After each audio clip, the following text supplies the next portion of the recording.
This is Viva Fry. I'm Dr. Peter McCullough. This is Tom Luongo. This is Chuck Prodonick. This is Alex Kreiner. Hey, this is Brad Wall. This is JP Sears. Hi, this is Frank Peretti. This is Tammy Peterson. This is Danielle Smith. This is James Lindsay. Hey, this is Brett Kissel, and you're listening to the Shaun Newman Podcast. Welcome to the podcast, folks. Happy Tuesday. How's everybody doing today? March 3rd. That is a date you want to mark on your calendar, as it is the deadline for making a contribution to your RRSPs, your TFSA, your RIF, or your kids' RESP. And Silver Gold Bull wants you to know you can add physical gold and silver to your accounts. Of course, the deadline is March 3rd, but once the contribution is made, you can invest it into precious metals at any time. And Silver Gold Bull is the company I'm going to recommend to all of you wonderful folks. And they can help you with their in-house solutions, whether buying, selling, storing precious metals. Just text or email Grahame for details. His contact is down in the show notes. And you might want to ask him about, any questions around precious metals. Also, any feature silver deals exclusively for the SNP listener. Yes, Silver Gold Bull has exclusive deals just for you. And with the price of silver and gold right now, you might want to take them up on that. Anytime you're on SGB, silvergoldbull.com.ca, just make sure any purchases to list that you heard about them on the SNP. Profit River. All right, I announced this last week, but I'm going to keep reminding people. Joel is become our primary contact for all of you. It's down in the show notes now. You can email him at snp@profitriver.com. Once again, that's down in the show notes. He's our phone and internet sales manager, and he knows his stuff, so you're going to bypass a whole bunch of people, get right to some experts. Profit River ships all across Canada. And as you're going to hear from Chuck Prodonick today, I was curious his answer, and you'll hear it later on. But his answer was a rifle. So to all you gun enthusiasts out there, you're probably already well on your way. But maybe you're just getting your pal and starting out. Give Joel a call or an email, I guess, and see about what his suggestions on rifles is. That would be I guess the Chuck Prodonick thought from today's conversation. And every purchase, doesn't matter if it's just buying some an optics, a scope, or some bullets, a gun, etc. Any purchase made every month, they'll be doing anyone who uses the SNP code, they'll be doing a draw for any one of you lucky listeners for $100 in store. So that's pretty cool. Of course, they are the major retailer of firearms, optics, and accessories. They serve all of Canada, and you can find them at profitriver.com. RecTech Power Products. Yes, for the past 20 years, they've been committed to excellence in the power sports industry. They want you to know you can meet up with Ryan at Spring Sports and Leisure Show here in Lloydminster, March 21st to 23rd. That'll be at the exhibition grounds, and Ryan will be there with a whole bunch of different things. They got the new Lund boats, which are the Cadillac of the fishing boat world. They'll have those on show there. They'll also have Can-Ams and a whole bunch of other things. They got Snow Check, so you can pre-order all your snowmobiles for a fall delivery. I guess that's for all you keeners out there. I mentioned this last week, and I'll say it again. I had no idea that was such a thing. I mean, it makes complete sense. I'm not going to lie, but I had no idea. And then finally, it's they got ag and commercial discounts. So if you're a business owner or a farmer, you should look into some of the deals they can offer you on some discounts on, I believe it is just on Can-Am, but you should call and ask. Talk to Ryan. He'll give you the down low. And, of course, a reminder that they got the new Lund boats, which is a pretty big deal. They spent a long time getting them in, and you can go to rectechpowerproducts.com to find out a whole lot more. They're open Monday through Saturday. Planetcom. When you're busy running and growing a business, trying to stay on top of the ever-changing world of information technology, it can be overwhelming to say the least. Let them take care of you, leaving you to do your thing while they do theirs. For the past 22 years, Planetcom has been here to boost your productivity by proactively managing every aspect of your IT infrastructure, both in-house and in the cloud. This ensures you do not get tangled up in technology to get anything done. They build a whole bunch of things. They're currently building the new Shaun Newman podcast website, which got destroyed a couple years ago by a Chinese gambling website. It's a long story. Planetcom tried getting it back, and it is tied up, so it ain't ever coming back. So if you want some helpful people to work with you when it comes to tech, planetcom.ca, and they can direct you and help work with you and your company. Substack, it's free to all you wonderful people. Check out the latest week in review every Sunday, 5 p.m., and some other hints in there. A ton of information on the Cornerstone Forum. It's one of the ways you can become a paid member and get some behind the scenes access behind the scenes. I don't know how to say it. Either way, you get the point. If you're listening or watching on Spotify, Apple, Rumble, YouTube, X, make sure to subscribe, leave a review, retweet, all the things. In our world, it just seems like, you can get shadow banned pretty darn easy. I can get removed off YouTube. Oh, wait, that's happened multiple times. And I really rely on you, the listener, to help get the message out, to help get the episodes out. So do all the things. Appreciate your support. And, looking forward to hearing your thoughts on the latest. So let's get on to that tale of the tape.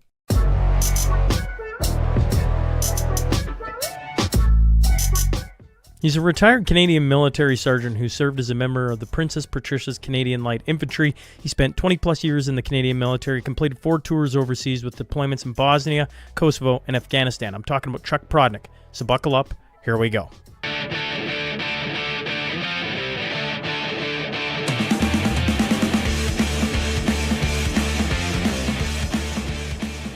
Welcome to the Shaun Numa Podcast. I'm joined by Chuck Prodonick today. Chuck, thanks for being back in the studio. Anytime, buddy. Love to be here. We were, I don't know. How about we start with something fun? We were just joking. Jamie Sinclair, I know you're listening. Shout out to you, big fella. I promise to the listeners, Jamie will be a part of the next one. This is about as short notice as it gets. And the nice thing about Chuck's proximity to me is I can be like, hey, does this work? Boom, he's here. So, and if we can both attest, when we try and do that with Jamie, Jamie lives a little bit farther away. I'm going to give you a break. But he's also busy. Chuck's not very busy most of the time. There's proximity, and I have, I have the ability to get here, and Jamie's a busy fella, and I give Jamie a hard time all the time, like when we're together. I also give Jamie a hard time when we're together. He does definitely draw a target on himself now and then, but like falling asleep on live election coverage. Yeah, old Jamie. But he's, of all the guys I ever served with and worked with in the military, there are not more than a handful of people that come close to his caliber of warrior that I saw overseas. He's an absolutely unique kind of soldier and an unbelievable human too. He's a little rough around the edges, and that's why I love him. He doesn't give a shit what people think. He's always willing to help anybody out and say exactly what he thinks. In the meantime, he's a very rare human. So hopefully next time he's here. Yeah, well, I agree. But one of the reasons I was bringing it up is I was looking at the calendar, and as it says today, it's been 55 days. 55 days since I had a drop of alcohol. And I haven't really, actually, I know I haven't talked about it on the podcast yet. I've been... So why haven't you? Why haven't I talked about it? No, why haven't you had any? I've thought about this. So we started the book club in 2018. Mm-hmm. And in the first year, we did a whole bunch of, like, corny stuff. Like, one was a vision board, except I would argue, and Ken Rutherford was on the podcast on New Year's Eve. Mm-hmm. And I would argue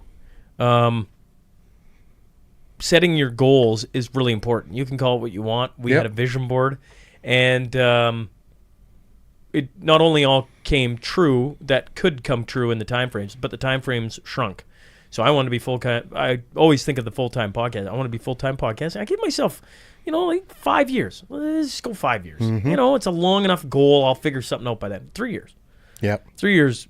And it was like, oh, right? And then you got to kind of re-update and on. So in the first year of the book club, one of the things I want to do is I want to take a month off drinking. I was, by that time, 2018, I had 2 kids and a third on the way. Mm-hmm. And I was still playing senior hockey, and I was just, I needed some maybe brotherly support to just be like, nope, not letting the guys down. I'm not. And so back then, that was a wild idea. We were like a month. We're gonna go a month, and so we went a month. And it was, it's always good to test yourself on what you can do. Yeah. And so I've been thinking about it now for 6 years. And every year comes and the start of it goes. And can you do it at any time? Absolutely you can. I like it for my brain works on like January 1. It just makes sense. Boom. Not doing it. And so Mel always teases me at Christmas time because she knows I start to set my goals. Yeah. And I didn't want to tell her because I'm like, she's going to be like, you're not going to drink for a year? Not that she'd be like, you need to go party tomorrow. Yeah. And she's like, oh, all right. No, I'm good with that. I'm like, oh. So it's just something I've wanted to do. I've ran into a ton of people that have done it or are continuing to do it. I'm like, well, how can they do that? Like, if they can do that, I can do that. Yeah. And then I watch, like, I don't love Trump, but he interests me. Mm-hmm. And I find out he doesn't drink. I'm like, oh, that's interesting. No. And Tucker Carlson, he doesn't drink. Oh, that's interesting. Shaun Ryan, he doesn't drink. I'm like, you can start to see the guys. He doesn't drink anymore. But that's what I mean. Yeah. I start to see some of the guys and how they're doing it. I looked at this year, honestly, with all the stuff I'm trying to pull off. Like, I don't know if I got time. There's multiple reasons. Why are you doing it, Chuck? It wasn't a conscious thing, necessarily a conscious thing. I kind of, I've been focusing on fitness a lot more in the last 8, 9, 10 months. You're looking good. I'm trying. It's a lot of just straight up testosterone and steroids. I'm kidding. No, you have to lift heavy shit and put heavy shit down, and watch what you eat, calories in, calories out, that kind of thing. But drinking, and I'm no stranger to it. I probably could have gone pro in my Army days. It's a social thing. We all do it. How many times have we done it with Jamie here or wherever? You know, it just kind of. He's going to call me tomorrow. Oh, dude! And he's going to let me have it. Oh, man. I still have it in this fridge. Yeah. The blue ribbon he brought last time. Yeah. Yeah. So, Jamie, when you're listening, when you're coming through Lloyd, you stop in the old studio. You got a place to stay at the Newman residence, and we'll have you on, and you can finish up what's left there. And he will. Yeah. I might have to bring in a partner. He probably won't care. It doesn't matter. He can do it himself.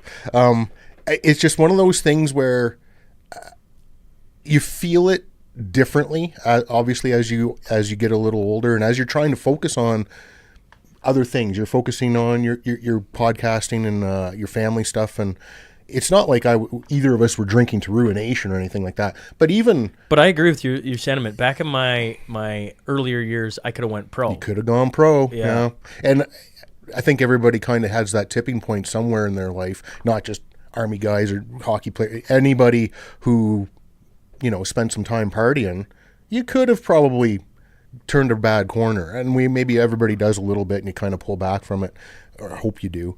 But it just isn't. Even when it was New Year's, a buddy of mine had a little get together. His last time, and I only had a couple. I had nothing. It was, and even before that, I don't remember the last time I really had anything. It's just not. The fitter I try to be, or the more progress I see, the less interested I am in it, and I'm not. It's not that I'm never going to drink again. I'm not, out here throwing anything at people it just isn't, it's not a priority for me right now. It's not something I really think. It's not even something I really think about. That's why it's easy. It's just not something I think. I see progress being made when I lift things up and put them down, watching a little bit better what I eat. I'm like, well, shit. And I know a lot of that progress is because there's no alcohol going in. Yeah. It's not like I was taking in copious amounts of it. It's just there's none going in now, So it's just one of those, I'll have a nice scotch here and there if something, I need to celebrate something. I'm definitely going to pour a nice Lagavulin or Lafroig or something that I want to drink and have a sip. Yeah. I'm still a big boy. I'll do what I want. But it's one of those things. You talk about setting goals, and when you're trying to rebuild yourself a little bit or try and progress a little bit, because we all go through slumps. I go through slumps. I'm no Jocko Willnick. I'm no, up at 3:30, 4 in the morning, whatever this man's getting up and having some inspirational moment that he's got to tweet or Instagram or whatever the hell. And I'm not knocking a guy like Jocko. That guy is. Holy shit. I assume, though, the longer he does it, the more it becomes like you can just see everybody around you struggling. Yeah. And like Yeah. he's a man amongst. Oh, he's a beast. He's Men. a beast. And men like him are beasts. There's a few like him, Groggins and a few others. They're just they're machines, right? And they are inspirational. Like, but I'm not that guy. I'm not. I don't get up at bloody 4 a.m. to do stuff. I'm disciplined. I am disciplined. When I set my mind to a goal, I'm going to achieve it. I'm going to get that objective, and that's what I've done with trying to improve certain aspects of my life in the last bit, because we all go through a slouch. We all go through a slump. We all kind of coast. And I was doing that. I was going to the gym. I wasn't doing shit. I was kind of hanging. I was pushing weights. I was maintaining at best. I was sliding a lot. And I got to a point about a year ago where I was like, something's wrong with my t-shirts. They're not fitting right. They must be broken. I'm like, fuck no, Chuck. It ain't your t-shirts. They're the same freaking t-shirts you've been wearing for years, because some of my t-shirts I've had for years. And I was like, it's me. I'm slipping. I've slipped a gear. And I evaluated and I said, well, I bought a home gym, like a Smith machine, because part of the gym bro problem is that you're always fighting for a machine. You're always, and honestly, the culture overall irritates the shit out of me. It's funny the little hurdles we set first, right? Oh yeah, yeah. Right. Like on the flip side of it, it's like what's the motivational side of it? Just get out of bed. You think going to the gym, yeah. just get out of bed one morning. Oh, it's like Peterson says, make your bloody bed. Yeah. Every morning start I make small. my bed. That's it. But That's but really on it. but on the other side, you're like, oh, I gotta fight for a machine. Got to fight for a machine. So get your. I got to wait for some either big bow hunk on there who's 400 pounds of muscle, who deserves to be on the machine, but neither does the kid who's 110 pounds doesn't deserve the machine. He needs it more even. It's just that it's just the culture in the gym, at least the ones I've gone to, have irritated me to no end. And I've made excuses not to go or spend as much time. So I thought, fuck it, I'll spend the money. I bought a good Smith machine, the free weights I needed, and weights are not cheap. Like, I don't know if they're made of gold or what the hell, but I found a spot in Edmonton that sells them very cheaply, and set up my own thing, and I crush now. I go hard now. Well, here. Well, well, I mean, Chuck's gonna be rich off me, folks. Yeah, buddy. So one of the things coming in the studio, I say it every time, is everybody gets 1 ounce silver coin from Silver Gold Bull. That stuff has gone up a lot. Oh yeah, what's spot price now? I haven't checked in the last bit, but it's got to be. They're pushing high now. Well, and I tell you what, you keep talking, I'll look at it. Look, I've been remember last Cornerstone we did, and me and another fellow had a discussion about physical versus the other medium, and I'm not knocking the other medium. If you're into Bitcoin, fill your boots. $46 right now. Jumping. I remember the first silver I bought at spot was like $19, and that's not that long ago. That's not that long ago. It's, gold today is at 40. This is Canadian. Sorry, I should point that out. I was looking at stats. I'm up to almost 20% of listeners are American.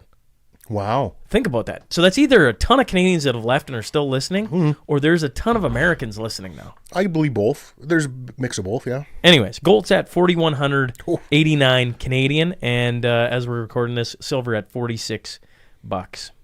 That's insane. And look, folks, you can have both. You can do both. You can diversify and have physical and Bitcoin. I'm a big believer in the physical, and the big reason I am is that. And I've said this before. I'm gonna finish. I just wanna. So last year at the same time, it was $30.76. Cool. So you're up $16 on an ounce of silver in a year. I'm not good at math, but that's a lot. That's a whole bunch. And like gold on the same time frame was, oh man, come on, Shaun. Was 27.37. Yeah. And it's up to 4,100. So. Yeah, regardless, the physical side of it to me matters, because in some of the places in the world I've been, and just hypothetically, theoretically, if the grid goes down here, if something unplugs here, if the worst were to happen here, even if it's just an economic collapse, you have access with your grubby little fingers and my grubby little hoard of this stuff at home. and other locations to have a barterable, tradable item that is worth something. I've been to places in the world where this matters. Not saying it's our maple leaf, but a physical thing that isn't a fiat currency, which will mean nothing. And your Bitcoin, if the grid goes down, I'm really curious how you're going to access your Bitcoin wallet and do a transaction with it. I'm not saying don't do it for investment purposes or whatever. Maybe you disagree. That's fine. Everybody has their own way of doing things. I'm a simple, practical guy. I like the thought of Bitcoin. I do too. I do. But I also like the thought of silver, gold. I like the thought of a lot of different things. And one of the things that I've certainly grown on is having, a little bit of this and some of that. A little bit of that. Yeah. Right? Like going and selling your house tomorrow and putting it all in the gold, probably not a good idea. No, Right? not a great idea. I get where people are financially these days because we're all feeling it. We're all taxed into oblivion. Our bills are ridiculous. Like I look at my monthly stuff going. Well, Mel used to buy, when she was buying groceries when we first got married, come home and I swear groceries lasted 2 weeks. Now part of that's kids, and I get it. Yeah. Like they're growing little weeds. Like it's pretty crazy to watch kids and how much they can consume. But on the flip side, I notice she buys less, but it costs just the same, right? I mean, there's been so much done on receipts and how much, and the cost of goods, but it's getting to wild proportions right now. I used to watch, because I was you'd go to the grocery store, wherever you were doing groceries, and people would have a heaping cart. They do a heaping cart. Now I see a basket. Most people are shopping with baskets and just trying to get by. I had my first guest, first person on the forum send me a message asking if they can get a refund because they're like, I just can't afford it. I'm like, that's, that really makes, because I mean, like, people are going to say tickets for Cornerstone are expensive, but I have people wanting me to raise the price because, like, in order to try and break even on this sucker. Yeah. And I'm not trying to I'm not trying to sing a sad song here, folks. Just like to put on anything. It's like already before you do anything else, just food alone for this sucker is like $100 and some a person. Oh yeah. and that's me trying to nickel and dime the crap out of Calgary. Well, and as a guy who was at your last one. For the folks who are listening who are on the fence about it or wondering about it, look, it was an amazing event. I have rarely experienced something that positive in that kind of a dynamic before, like ever.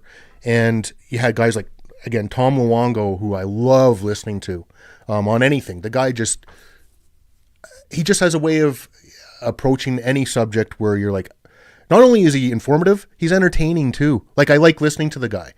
He's just a good all-around speaker and a hell of a poet. If you didn't come to, it was a hell of a way. Tom Luongo, right? Geopolitics. Yeah. On and on and on. Opened the Cornerstone Forum last year, folks. If you didn't come and you haven't seen the videos with poetry.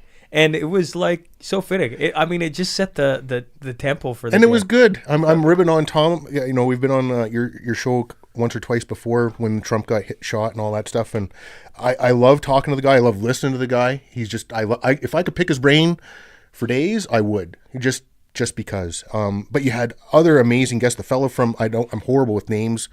Probably all the alcohol. And but the fellow you had from, who does like relocating people and their wealth. Mikkel Thorup. Oh man, that guy, just a absolute genius in his field and something to listen to. This year is going to be interesting because like we just had Chase Barber on. He's the guy who does Edison Motors. Or if you've ever listened to Kaylin Ford, and she's got the classical education charter school in Alberta with like, what is it, 1,300 kids right now? Like not 30, like 1,300 turning people away. And that's going to be interesting. Rod Giltaka, his story. Yeah. His story. As soon as he said it, I'm like, that's something we should all do then, because he's talking about a transformative story of shooting a gun with a military vet. Now, albeit in the States, but regardless, he comes on back to Canada, and I guess we could split hairs over this, but to basically run the largest gun lobbyist in all of Canada, right? I think. Yeah. Pretty close. Oh, yeah. It's got to be. It's got to be. I'm like, and you did that by shooting a gun with a military vet. Well, I've shot a gun with Chuck Prodonick. I know what that's all about. It's pretty cool. And it's like, we should try and make that happen. We'll see if we can or not. Yeah, I hope so. But then you go Tom, Alex, they're both coming back. Chris Sims coming back. Oh, and Chris is a beauty too. Like she's, you mentioned it. I forget which podcast it was, but it was recently, and I forget who you were even talking to. But it talked about Chris Sims a bit, where who wants to look at all that tax shit line by line? Thankfully, there's Chris Sims and her team doing it and explaining it. And I've said this to you before about Chris, explaining it so I understand it. Yeah, well, she has a beautiful gift. She really does. Actually, Franco Terrazzano, like the Canadian Taxpayers Federation, has a group of them. But Chris Sims is like the gold medal in it. Like, she comes on, rattles things off in 2.5 minutes. You're like, frick, I don't even need to talk to you anymore. You just did what you're supposed to do over the course of 45 Was she on the minutes. mashup just before I was on? I was trying to get her on. I was trying to get her on again. But it was not that, maybe a month or two ago, and she was on, I think, just before I got on, or might have been a day or two before I was on one, and you basically let her go for about 15 minutes, because the way she can present a thing, I just want to know more. Well, her background. Yeah. Man, what are we doing today? We're just pumping Jamie's tires. Now we're going to pump Chris. I'll knock Jamie down in a bit. Don't worry. Chris is her career is like insane. Yeah. And one of the cool things, I don't know, I'd be curious, podcast listeners, what their thoughts have been. Sometimes I'm like, I should go harder on just covering X. But one of the things I always draw back to is like, I'm trying to explore all the Canadian people. Yeah. So we can find all the best ones, and then you can explore their shows, right? Because everybody goes to the States. All the talent. But I'm like, I keep finding talented Canadians all over the place. Chris Sims is one. Kaylin Ford is another Albertan who I'm like, you sit and talk to her, you're like, who are you? Like, really, who are you? She could have been an Alberta politician, and they booted her for, a backdoor chat and a Facebook group. You're just like, this is something. Regardless, on the Cornerstone Forum, yeah, I hope people come. I do too. This year is going to be, has the makings of being something really special. Oh, dude, I think it will. Learned a lot of lessons from last year. Yeah. Last year was amazing. Like, it was really, really amazing. It meeting all those people individually, like as I could in between things, was it gives you an optimism you don't think is still available to have in this country. And I'll be honest, a lot of the way I'm feeling about this country right now, I listened to your show with Candace Malcolm recently. Yep. Calgary, Alberta, May 10th. I'm just going to throw that in there, and then there's tickets down in the show notes if anyone wants, because I do want to talk about the country right now. Yeah. I agree with you. One of the best feedbacks I got on the forum from last year is somebody had come from an event. Buddy's wife, actually, had come from an event the night before and said she didn't know if she could go to the forum. It was such a terrifying event the night before, or just like negative. And negative can mean a lot of different things. Just like fear-based, we're screwed, the government's screwing you, on and on and on. And it was Tom Luongo doing poetry at the start, where she leaned over her husband and said, "Oh, this is a breath of fresh air." And one of the things about the forum is we're going to talk about some heavy stuff. Yep. But we don't have to be paralyzed in like absolute. The world's coming to an end. You look at through history and all the crap that's happened. We're just in our own spot right now, and we got some choices to make coming up, and we gotta navigate a storm that you feel like you're just about getting out of, and then they pull you right back in, which leads us to where we're at today. I was telling you about Peter Schultz when he was on. He's coming back on for the audience. He is going to be coming back on here pretty quick. But like, take a look at Canada right now and tell me your thoughts, because we've been having this conversation now for like 2+ years, maybe longer. Yeah. And just when you think, I'm not saying Pierre Poilievre getting in is going to right the ship, but it is going to balance a few things immediately. Yeah. I say, where do you start with this? So I think this will be all over the place, because that's my brain is like a charcuterie board, but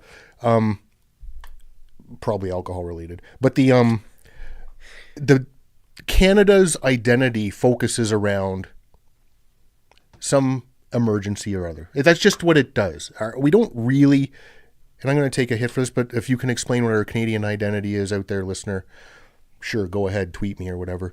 But it focuses around, like, look at the COVID thing. I hate to bring up COVID, but it was so polarizing. It showed those identities. Yeah, where the half of us are just like, leave me the fuck alone in my freedom. That's us. Leave me the fuck alone. I'll figure it out. And then you have the fifth column citizens out there who are willing to rat line and snitch line on their neighbors for having garage beers. Are you kidding me? Or the kids are at the outdoor rink banging around a puck, and we're going to call on them and get, well, I believe is that one, the big one that hit was Calgary. Would you simplify that and say there's a certain portion of the Canadian population that believes government has their best interests, or you can tag that whatever you want. I'll tell you. And then there's a certain part of the population that if they could get rid of all government tomorrow, they'd probably get rid of, I don't know, they'd Elon Musk it. I would Elon Musk the living shit out of it. You secure my freaking border. Secure my border. Look after the old people. We don't even need this free health care, because I don't know if you've tried to access a doctor. We don't have free health care. We don't have free health care. It's just, that's a myth. It's a mythos. It's a bold-faced lie, and it's broken. And there's many reasons why it's broken that I'm not going to get into, immigration being part of it. But it was broken before immigration spiraled out of utter control. It was well broken before that. You mentioned the talent pool going south. I know doctors and nurses who've gone south. And business. Because of this, because of our system up here. It's a joke. We offer you free maid as often as you want that. Remember when that story broke about the veterans being offered maid by VAC? And VAC was like, oh, no, that never happened. And then a week later it was like, well, there was one rogue agent. And then that turned into, well, we're offering it, but we're not going to disclose how many veterans have taken that or how many times we've offered it. To now we've progressed where Canada, I think, leads in maid in the world to all citizens, not just the vets. But imagine. Well, the number that shot, I was on Mikkel Thorup's show, and then he didn't believe it. So he went and looked it up, and then he put it on social media a bunch of times. 4.7% of deaths in Canada. Now, was it 2023? Yeah, because we just finished 2024. Yeah. So it was 2023, 4.7% of deaths in Canada were made. Yeah, that's insanity. So it works out to essentially 1 in 20. Yep. So you go like, I go back to Peter Schultz. I was showing you the clip. Yep. Now you're worried about your brain being charcuterie board. Shaun's brain at times when he gets into, it doesn't matter. We don't need to talk about it.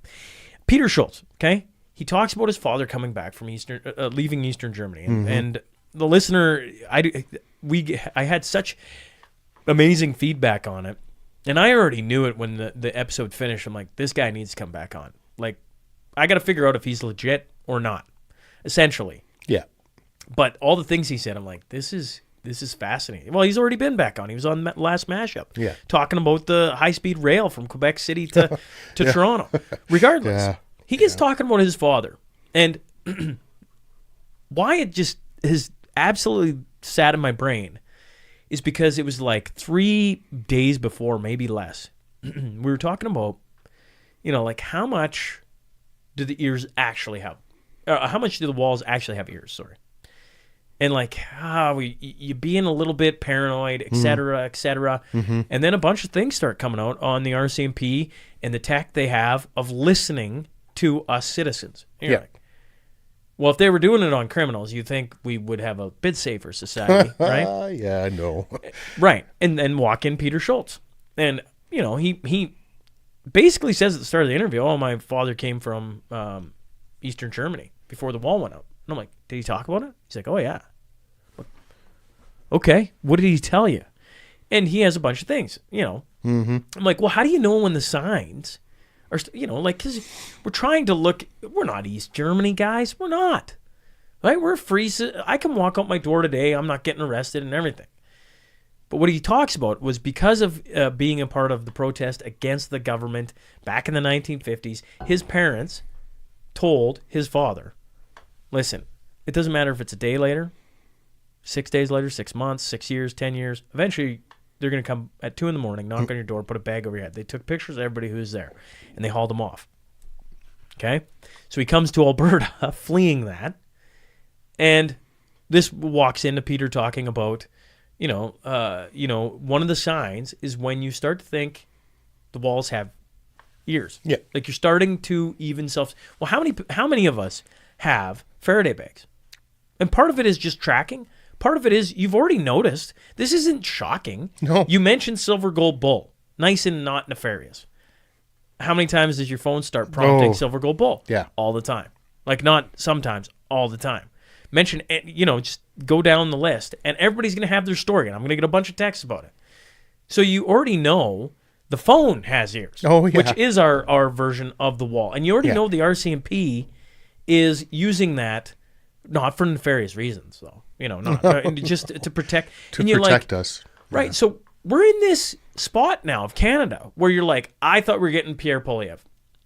I literally have a bunch of conversations now starting to come on here over the next couple weeks because my brain 8 months ago was Pierre Poilievre is going to get in convincing fashion.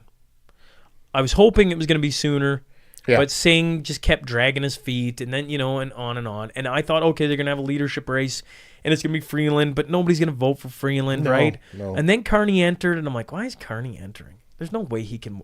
And everything looks like he's going to be the prime minister. He will be ordained, yeah. Right? They got rid of Ruby.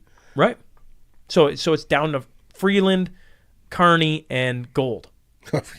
Nobody's voting for that critter. Doesn't matter. All three of them are so infiltrated. Yeah. One of them is running Carney is the infiltrator runner. Okay. He's the handler. So then you tack on. Okay, that's bad. That doesn't feel good. Like I'm already seeing all these red flags of like things that I'm like, that isn't good. That feels icky. Yeah, right. And now you tack on that we're in this like trade war kind of limbo for now. Yeah. Limbo with the U.S. And it's been interesting to watch, Chuck. I don't know about you. It feels like COVID all over again. It does, yeah. And the reason it does is so in COVID, which we all hate bringing up because we're like, can we move past it? Well, it's the most recent example of how Canadians acted in an emergency. Yeah. And you had one and you had the other. It was a very big divide. Mm-hmm. Well, with the trade war, what's interesting is if you hate Trump, which 50%, not quite, of Americans, 40%, 30%, whatever it is, hate Trump, will not listen to a single thing about it. Mm-hmm. Canadians are the same way. Yeah. So now that it's Trump calling out Canada, they're Team Canada. And they're willing to go dollar for dollar tariffs with Donald Trump. Buy Canadian. What do we fucking make besides syrup? But we should be buying Canadian. I've come full circle on it. We should be buying Canadian anyways. If we have anything, you try going to a store and finding a product. But why isn't the message? Let's just secure the border. Yeah. Let's just do things like a real country should. And I don't know. Mesh up. We can hate Donald Trump. He's the president the next 4 years. Yeah. Are we going to ruin Canadian society? And you're seeing this divide play out. Yeah. You're seeing a good chunk of Canada rally behind who they believe is going to be a strong leader. Look at Pierre Poilievre. He's literally starting to talk like he's going to be this big bad Canadian towards Donald Trump. Like that's. So I'm getting real nervous. Oh, Chuck is nervous too. So we saw how Canadians reacted to this fake emergency with COVID. And then we were seeing it play out with this next outside sourced emergency with Trump. And Trump's an easy target to hate, and I get it. But he's doing what's right for his country. He's actually doing something I didn't think he would do initially. I figured he'd get to this eventually. I figured he'd tackle some of the more international things, and I think those are being worked on behind the scenes. Ukraine and all that we can talk about later. But he went after his neighbors because that's where his real American problem is. And if I'd been paying more attention, I would have realized it, but I kind of took for granted he'd go out further in the world to muck shit up instead of, he's not an isolationist, but he's America first. And he wants his borders secured. And that means Mexico's got to tighten their shit up bigly, and so do we. And we should have in the first place. Look at you had Candace on talking about the gun crime and carjackings, and we give away drugs. If we're that neighbor, if I'm looking north to Canada and I'm like, you're giving out free hard drugs, a lot of it, I won't say the majority of it, but a ton of it is going to the black market. The second that's released onto the patient, it's going out to the fucking black market. And where do you think a lot of that's going? Down to the States. How ridiculous is that? Well, Chuck, our border is secure. You'll hear from every liberal. Well, why are we appointing a fentanyl czar and renting overpriced fucking Blackhawks and some other shit that we're doing on the border? If our border is secure, why are we doing these things? Why are we taking these steps that should have been taken? You know, we've talked about fentanyl a little bit before. Fentanyl, no, we only found like 40 pounds or 10. Dude, it takes a speck to kill you. A speck. That's a chemical bomb that'll take out a city right there. But did you notice as Premier Ford is running for re-election? Oh, good Lord. Now they've been seizing fentanyl and all kinds of things. And guns and everything. They've been seizing it all. Oh, it's all. Isn't that amazing? It's crazy. We didn't have a problem a couple months ago. No, but now look at us. Look at our Super Trooper picture beside all the shit that we're finding. Weird how that works. He's such a useless muppet. He is a muppet. But we are seeing it play out, especially on the Twitter, because the Twitter is where the focus for all this cesspool of shit goes. And you see these guys on the left, progressives and liberals, who are like, I will fight to defend this country. No, you won't. At best, you're going to boo and stomp your feet at a hockey game. That's the most resistance we're going to get out of you. You are not going to fight. You're useless. You are, at most, you're going to snitch on the few of us that would fight. Hypothetically, theoretically, if some foreign force were to come to our shore, it doesn't have to be the States. We are so vulnerable. We are so vulnerable right now because we are like, I got left at the fucking family reunion with the creepy uncle, vulnerable at this point because the U.S. is spotlighted. Nobody's coming to help us. Which country stood up for Canada when when Trump was like, I think we're going to annex you. You know, I think we're going to just economically take you over. Not a single, other than China and Iran, both saying, we've got your back, Canada. Well, what does that say? What does that say? The British didn't say shit. They got their own muck pile to figure out. None of the other, G7s said anything, to my knowledge. I could be wrong, but I didn't hear a thing, didn't read a thing, didn't see a thing about anybody saying, whoa, America, you can't just go taking over Canada. They got like Putin's and stuff. Leave those guys alone. They got Putin. So that nobody gives a shit about protecting us. The only people that gave a shit about protecting us are tired of doing it. And all the same people that say they're going to go fight for Canada and we got to, our military will defend us and all this stuff are the same people that have for generations been the ones that said, we don't need a military because we got America. And now they hate America because America is going to come for us. I'm not saying America is going to put boots in the ground here. Trump economically could leverage provinces apart, and I think Alberta's primed for it. But to get back to these new patriots wrapping themselves in the once misogynistic racist flag, the ones on the left we know aren't going to fight. They're going to be diming guys out like you and I. They're going to be dropping a call, going to the snitch line, and basically ratting out anybody who is an insurgent, resistant, whatever. The guys on the right piss me off even more because I expect the left not to do shit. That's just the way they are. The guys on the right, these gunnies, these hardened folk out there who are, I'll do this, that, and the other to defend my country. No, you ain't. You ain't going to do shit. You are not going to do nothing. If a small percentage of them actually stand up and do something, if the worst comes to happen and a foreign force is on our land, I would be shocked. Be utterly shocked. And I say this, and I'm going to catch hate for this, don't care. Because you had about 16 years to prove yourself in the last shooting war. You've had all the time in the world to join up and become a potentially dangerous human, but you didn't. The only people I trust that are going to do something, and this is going to sound harsh, are the guys who've already done it. And a lot of them just don't give a shit anymore. Like my friend group of guys who've been in combat, they're like, why on earth would I defend this country again after what they've done to us? So Curious. You're an Albertan. Mm-hmm. You've fought. You've lost like friends. A lot of friends. Right. Defending or fighting under the Canadian flag. I'm going to butcher this. My apologies. Yeah. Where do you sit on two ideas floating in my brain? We had a roundtable on America, the 51st, Canada, the 51st state, or Canada first, right? Mm-hmm. And I think, Twos can argue with me all he wants, but I think the unanimous agreement was Canada, the 51st state, would be a terrible idea because you would cede all the power to Ontario and Quebec. Okay, all right. Horrible idea. Horrible idea. Fair enough. Where do you sit then on Alberta sovereignty or Alberta as a country or Alberta whatever, right? Or Alberta the 51st state? There's a lot of ifs. A lot of ifs in there.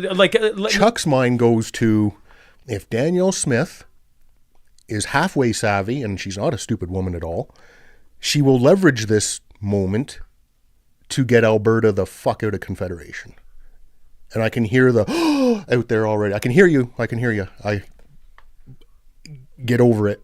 We are in a relationship with this country that's like a shitty marriage that's gone on far too long, way too long. And the only reason you're sticking out is because it's habit. It's because it's easy at this point, or you're comfortable in it. Well, Alberta's no longer comfortable with it. Like, the majority of Albertans I know or talk to or interact with on a daily, they're done with this. You want to take our wallet every other day and then tell us how we're going to fill that wallet for you with pipelines we can't have. The ridiculousness that this country has become, unfortunately, because it was a once great nation. I know Candace Malcolm on your show was like, I still hold out hope. It's not a failed state. It's a failed state. We are historically, when you look back at those states that have failed all throughout history, and you go back even in recent history, we're living in that moment. You just have to apply that paper lens over, like, just put that over where we are right now. We're in it. You talked about the East Germany situation. We're in it. We are in that right now. People just haven't all got there yet. In Alberta, we got there first because we're the ones that pay for the bulk of the rest of the country. Sorry, rest of the country. That's the way it is. We'd be broke. We would have been broke a decade or more ago. We're just accelerated on this timeline because of Trudeau and his idiotic policies. If she doesn't do it, if she doesn't leverage this moment, somebody after her better. As far as I understand it, now, this is one of the conversations that's going to be coming up. Because I'm like, oh, okay, so like, how do we get out of Confederation? Like, just hypothetically. Shaun's not saying go get out of Confederation. I'm just saying hypothetically, how on earth could that happen? Well, we've had a referendum on ending the equalization payments. Anybody even know where that sits? Like, it's non-binding. I didn't know you could have a referendum and it be non-binding. Yeah, it's like more of a do you like me? Do you like me? I like you. It's what was the word that I saw? It's kind of to help government, give them like a direction. It's a how do you feel poll is all it is. Yeah. And so unless the poll says 90-some%, even then they could just be like, we aren't going to do it. So okay, but that beside the point. In order for Alberta to, and this is where you're worried about catching flack, I'm interested to see what the text line does here, because I know I haven't been staring at this a long time, and I know that I got a conversation coming up, a roundtable that's going to be really fascinating. It's probably going to walk me through a bunch of this. But I'm like, in order for Alberta to change the deal, let's say, of Canada, they'd have to have a referendum that pretty much says as much. Now, is that Alberta leaving? Let's just say Alberta wants to have a referendum on independence. We're going to become our own country. As far as I can understand, and maybe somebody can point this out to me, even if you had 99% of Alberta, which will never happen. Let's just say we had 99% of Alberta say, we're out. We're done. Then there's a whole bunch of things that have to happen that aren't our choice, right? That are like basically Canada saying, okay, you can go. Yeah. It makes almost zero sense if we wait for permission from Canada.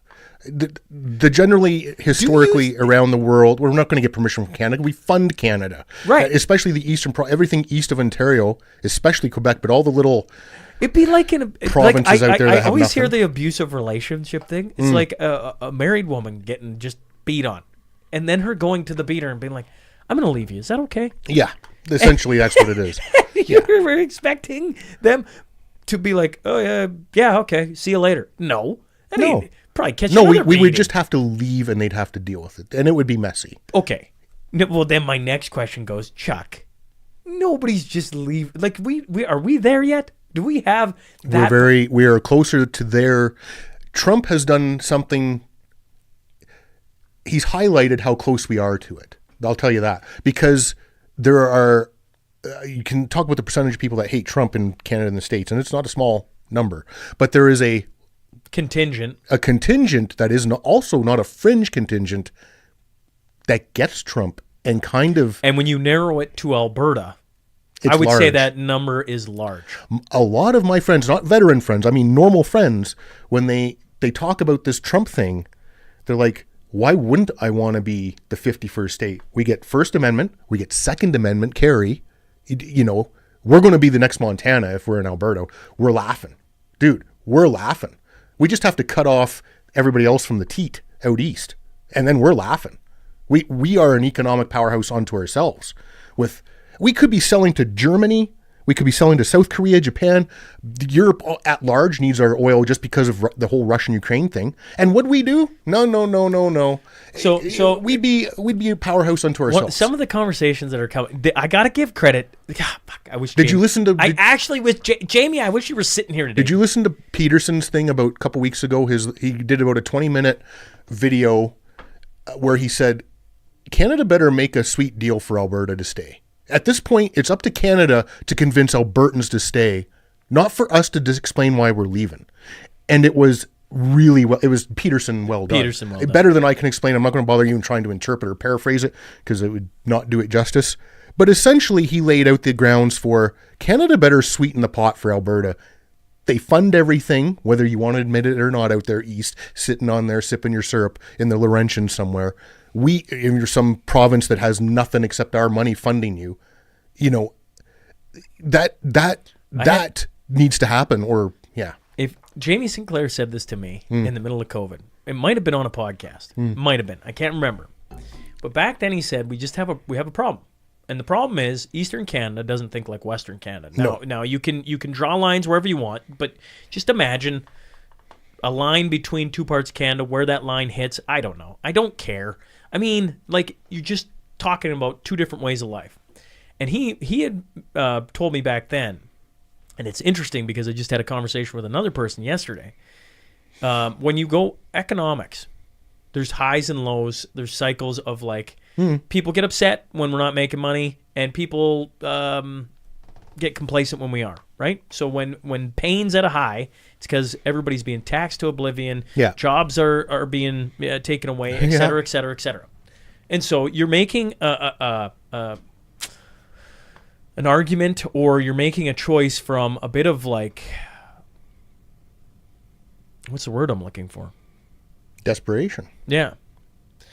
From an untenable situation. And one of the guys that and maybe this conversation will come up here sooner than I think, it said, if you make a decision based on something else, because the economics are there, everybody can see it. Yeah. We all feel it. On values. And Jamie was the first one who said this to me. He's like, Western Canadians believe in family. We just do. Mm-hmm. We can sit there and argue about what family looks like, but we believe in family. We believe in, I might argue God. I would argue a bunch of different things we believe in. And if you want to have all the other stuff that we don't believe in, the maids and all that stuff and all these crazy progressive ideas, maybe you should move out east. Yeah. And maybe we should just separate into that. Yeah. And not to mention the economics that would come along with it. Because if you get to arguing so are we happy if equalization payments end? Are we as Albertans? It'd be a start. It'd be a start. Are we happy if all of a sudden we get the Alberta pension plan? Are we happy just to have a bigger seat at the Canadian table? Or is there some fundamental issues? We're not even proportionally represented in the vote. But that's what I mean. Not even close. And there are little provinces out east that have a bigger representation than we do. Like it is all bullshit.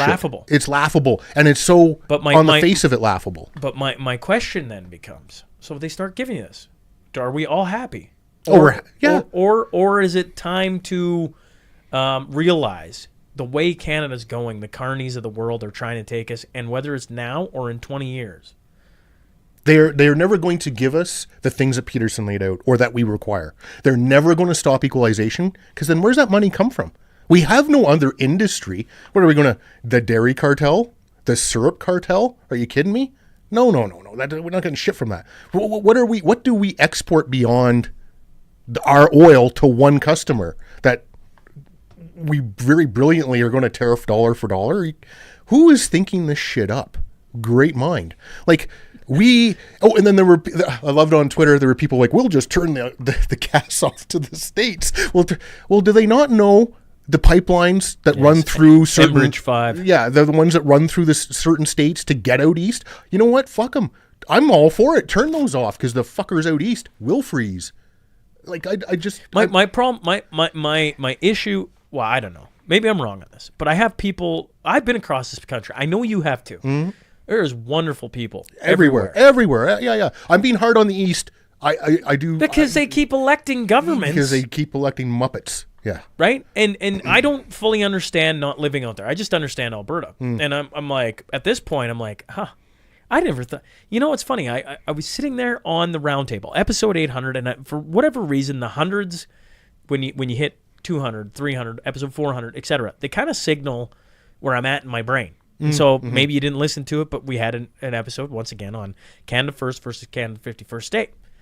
I'm like, oh my God, how did we get here? Mm-hmm. Oh, because it looks like Carney's going to be the next Prime Minister of Canada. Yeah.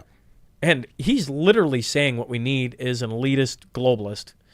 And I've heard from different people in Canada that they think he'd be a good leader. Oh my God. And I'm like... Well, he told us because he's a globalist and an elitist, he would be a great leader. He said this openly. He stated, because I'm an elitist, I will make a great leader. And I hear these things and I'm like, I don't know if there's a way that isn't a referendum triggering something that shocks the rest of Canada, like an absolute buzzer, like, you know, the cattle prod. Because right now they're acting like, oh, Alberta's just complaining. They always complain. It's like, yeah. I don't get that sentiment in Alberta right now. I think people, once again, I go back to maybe your conversation. I feel like Albertans are right pissed off. They're beyond pissed off at this point. The ones that I talk to anyway, and I think it's a general consensus across the board, unless you're some progressive nut bar. But Jamie and I, we differ on Confederation. He still thinks, and not wrongly so, that this once great nation, and Canada said it on your podcast with her, this should be the greatest nation in the world. It could be an economic powerhouse. Man for man, there isn't an army in the world that could touch us when we were not under this woke broke bullshit, this intentionally decimated military that we have. We'll get to that in a minute. But we have all the goodies in the ground. We have all the brains here that flee to the south as soon as they can because it's more viable to go down there. Our knowledge drain base just goes down there. The money's there. Yeah, I love Canada. Like, yeah. I want to put that out there very clearly. I love Canada. Ditto. I loved what Canada was. But the problem I see is, like, all the things we want to have changed, I don't know if they can. I look at it and I'm like, oh, no, it can't. And younger Shaun, I hate to talk myself in third person, folks, but younger Shaun would have been like, oh, no, we can all get involved. And if we all get involved, things can change. That's and I'm like... That's the Kumbaya Shaun, yeah. Okay, so the next 20 years, we're all going to get involved. And we're all going to steer the ship when we don't have the laws that you know, the U.S. has where we can just enact things relatively quick. Like, we're, you know, we got the most conservative government here in Alberta. And I know things are in the work about the Alberta pension plan. I get it. Nothing's happened. We got a referendum on ending equalization. Nothing's happened. That's just from there. And I go like, I don't know. Like I stare at Canada and I'm like, there's some things that look very broken to me. And can they be fixed? Absolutely they can. But the difficulty of fixing them is at an insanely high proportion. Yeah, it's not. In my opinion, I think we've passed that. The Rubicon has been crossed. We're not. Jamie would argue the counter, and again, Well, that's why I said, like, to me, he Jamie's one of the guys who initially seeded Western, Eastern Canada, separate the values, and now they can have, But that's never going to happen. You're not going to pick up and move geographically unless there's threat of violence. People do it under threat of violence. Like, I've been to regions in the world where impending violence has been like, you know what? We're going to dump this shit here, go stay with aunt and uncle over there in their province or region. It's safer. We're not going to get ethnically cleansed. Everybody's good. Not saying we're going to ethnically cleanse anyone here. However, you don't know what's going to... Bosnia, I bring up as an example where they were genociding the living shit out of each other for years, had just hosted the Winter Olympics a few short years earlier. Think about that. Like, you went from Nagano hosting the Winter Olympics in Vancouver. I'm bringing it to a Canadian, and then 2 years later, your countrymen are literally walking in and although we saw how nuts people got during COVID. We saw how crazy, violent, insane people got over the flu. Fucking flu. But just take the people out of it and go to the government standpoint. We got at the highest levels, we know they knew how bad it was. They went and, our government was talking about bringing the military in to Ottawa. I can guarantee you the military didn't. They froze bank accounts. Like, they've crossed already how many lines. And if Pierre gets in,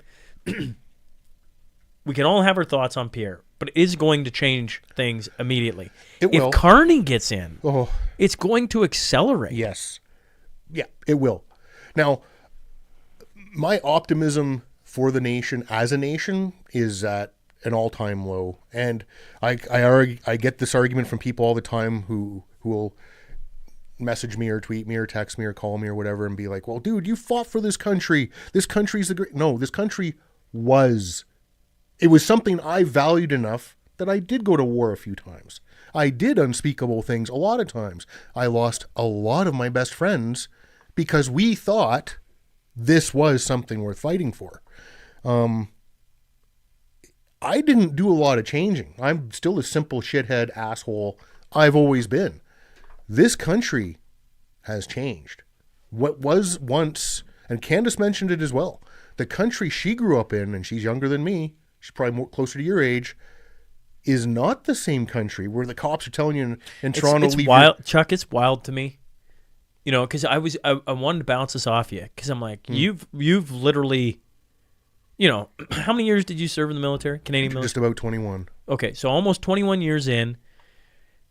From all the times you've been on here, I have the utmost respect for military guys. I try and talk about a lot because you guys don't get, I don't think in Canada, get the recognition you deserve. It doesn't mean you don't get any, but... No. But like, out of the people I bring on the podcast, you're in a very select few who've went over and shed blood, lost friends, family, comrades, however you guys want to say it, in active war. And for you to be like, the country is not there anymore. Like, it's a fallen state. This isn't the country I went to war for. It's not. You think about that. Like, that's me saying it, people will be like, you're just being hyperbolic, Shaun. And they can say whatever they want. At this point, I'm beyond the caring portion of it. This booing thing at the hockey game, I get it if it's football or basketball or some shit sport.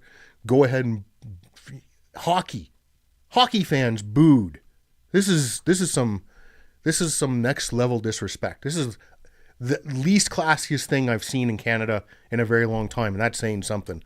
These people, I had a tweet go viral just after that happened. I went kind of insane because I ranted, and the gist of it was they also booed American wounded veterans at the Invictus Games recently, and I was at Vancouver, I believe, which is it's a games put on for wounded veterans, and the people there booed them, and they defended booing them. Now, I fought beside Americans. Half my family, my mom's American, half my family's American. I'm married to an American. You're married to an American. We're very integrated anyway as a two countries. We're hundreds of thousands of Canadians live in the States, hundreds of thousands. I don't know if it's hundreds. Lots of Americans live here. We cross the border daily en masse. We have businesses across the way. We vacation in either spot. You can't go to Banff without tripping over an American. You know, it's or you can't go to Florida without tripping over a Canadian. That's how it is. We're just retarded cousins at the family reunion. We're intertwined. We're intertwined as two great neighbors and allies should be. I fought beside Americans a lot. And you fucking boo them? That's your resistance? You wanted to hide behind them. You wanted to not fund our military because we got America. They're good enough to shed their blood beside ours. Fuck. That's the fucking Canada we're in now? Fuck that. I'll go 51st state. I'll get my 1A and 2A. My kids will have a future. Your kids will have a future. The rest of Canada can figure it the fuck out. And if that hurts feelings, don't much give a shit. I've been there, done that. I got all the shitty t-shirts a guy can earn in the army. I've been around the world. I've seen what happens. And where this country's going, I don't think we're recovering. I would like to think optimistic, Chuck. Maybe. I have the Candace, that optimism is great. And I listen to her talk on your show and it is uplifting. But that's not...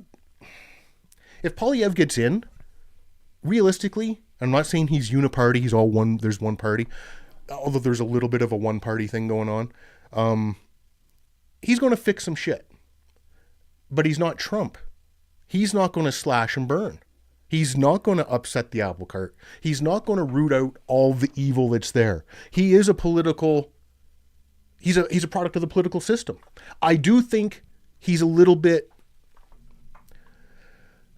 I think he's gone further than most, but not far enough.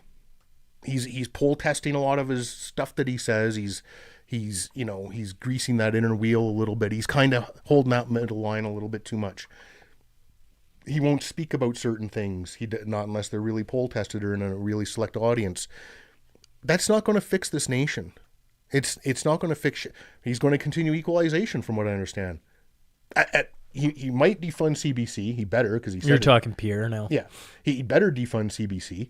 He'd better get their fucking hands off our rifles. All of them. I'm not saying we need automatic guns. That's ridiculous. We don't need automatic weapons, But this whole, if it's got a black plastic stock on it, it's a weapon of war bullshit. That needs to go away. That has done nothing for gun crime. Gun crime's up I don't even know the hundreds of percent it's at now.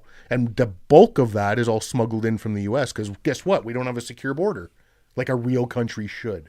And all those criminals that are doing these crimes, and I worked in corrections for almost 10 years, I've seen guys up on murder charges get kicked bail.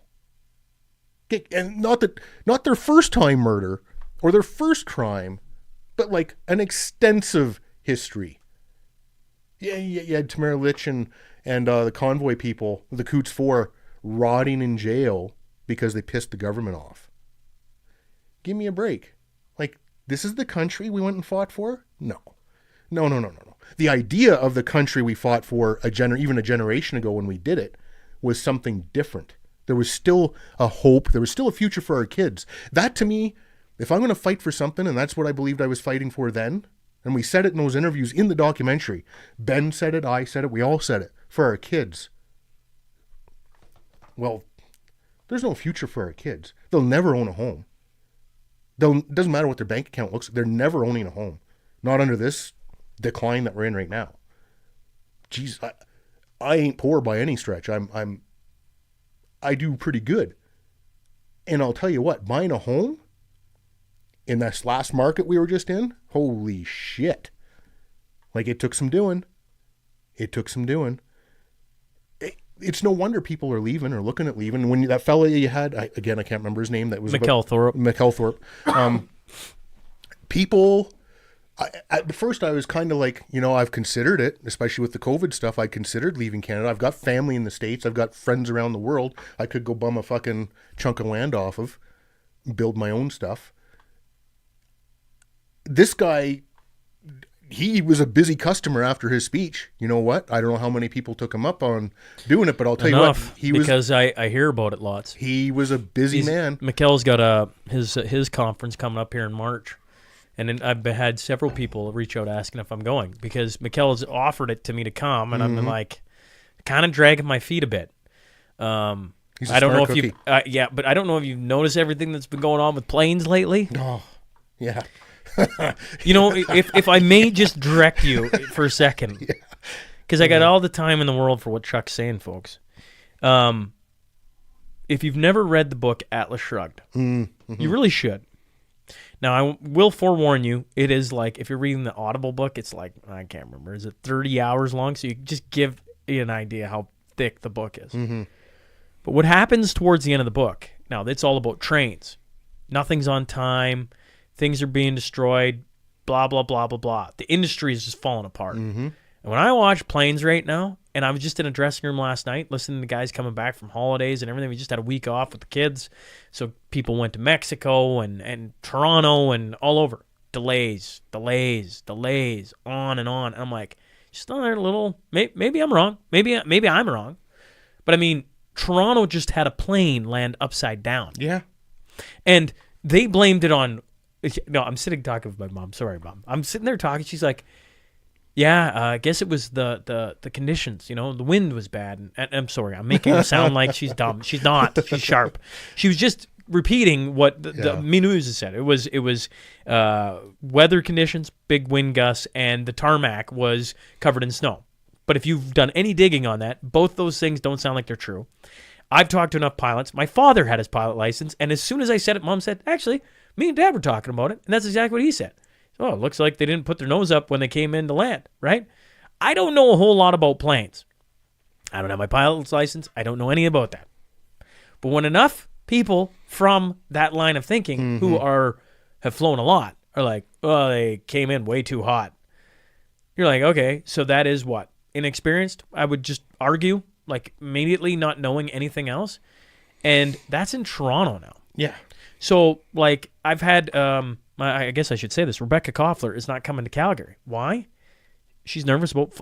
I've had different speakers worry about the state of Canada. Like, is it safe to come? Yeah. Yeah, it's safe. Yeah. Now, she won't... She's like, I'm not feeling comfortable getting on a plane. Like, Ben Davidson, who was the guy talking about solar flares and everything, he wouldn't come because of planes. He's like, I'm just not getting on a plane. I'm like, oh my goodness. I can see it. So the reason I bring up Atlas Shrugged is it's this... I thought when I read Atlas Shrugged, the thing that stuck out to me is it reminded me of DEI. And then the industry in that started to fall apart was trains because it connected the nation and on and on and on. And now I watch planes and I'm like, this is like eerily Atlas Shrugged. Oh, yeah. Well, the meme on Twitter going around once they found out the age and experience of the pilot, it was like, I'll pay extra to have the old male white pilot named Steve because... Guess what? He's done it for 30 years, you know. And I get pilots got to start somewhere. Everybody starts somewhere. What me and Chuck are alluding to is it was a girl pilot, 30 days on the job. 30 correct? days on the something like that. It was a short time frame. You know,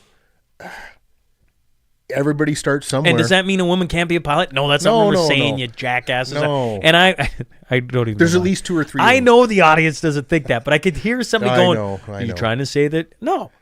We're pointing out that it's inexperience, and we're pointing out to the fact that the airline industry has been in a spiral since COVID at least, and part of that is diversity, equity, and inclusion. Yeah. Yeah. Well, and standards. I mean, military. Let's talk the Canadian military. So what's her noodle there? The Avaki. She, the Queen. She, the CDS. She put out her little news conference thing with some of her honchos the other day about, we all knew, those of us that have served knew what she was going to, they created a DEI position for her, a commissar position, and then made her the CDS after failing upwards continually in her career. For those of you out there that have served, and some of you may have even been over there when she performed less than admirably under some indirect fire on an American base in Iraq. This woman should not be anywhere near a command position. I wouldn't care if she's a woman or man, or shouldn't be in a... I've served with plenty of men in combat who performed less than admirably, who were immediately removed and sent home because you couldn't fucking do it. that is what it is. Some people can, some can't. She couldn't.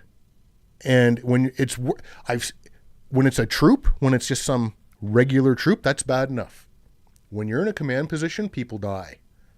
People have the potential it can go horribly wrong when you're the commander and you are the first one running.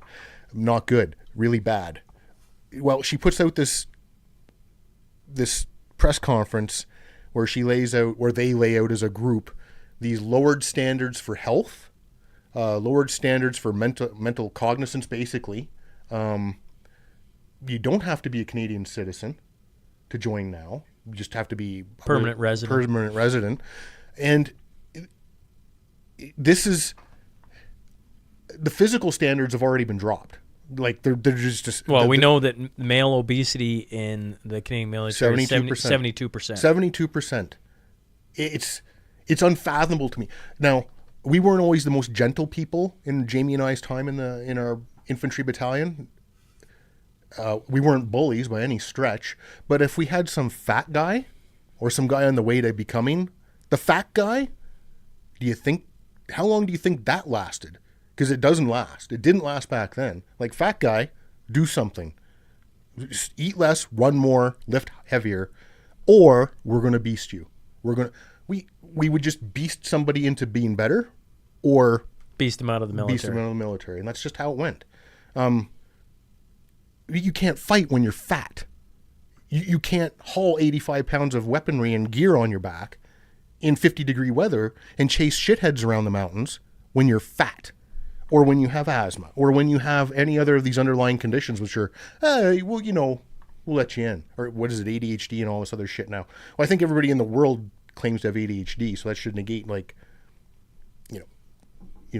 don't know what percentage of people now claim to have it as an excuse or a LARP or whatever, but the standards are so deteriorated, diminished, gone. Why would, now the demographic I served with, I was a farm kid, Jamie was a farm kid, the bulk of the guys I served with, at least in the infantry, and I would say in most of the other working trades, not nerd trades, but like mechanics and, gun plumbers and guys who were the hands-on guys, were rural kids. If not a farm kid, a small town kid. City kids didn't tend to join. There were a few. They tended to be rougher kids. Like guys whose options were running out and they made fantastic soldiers because they weren't afraid to do things. That demographic doesn't join under a government like this because they've been demonized. They've been harped on for 10 years about how shitty they are.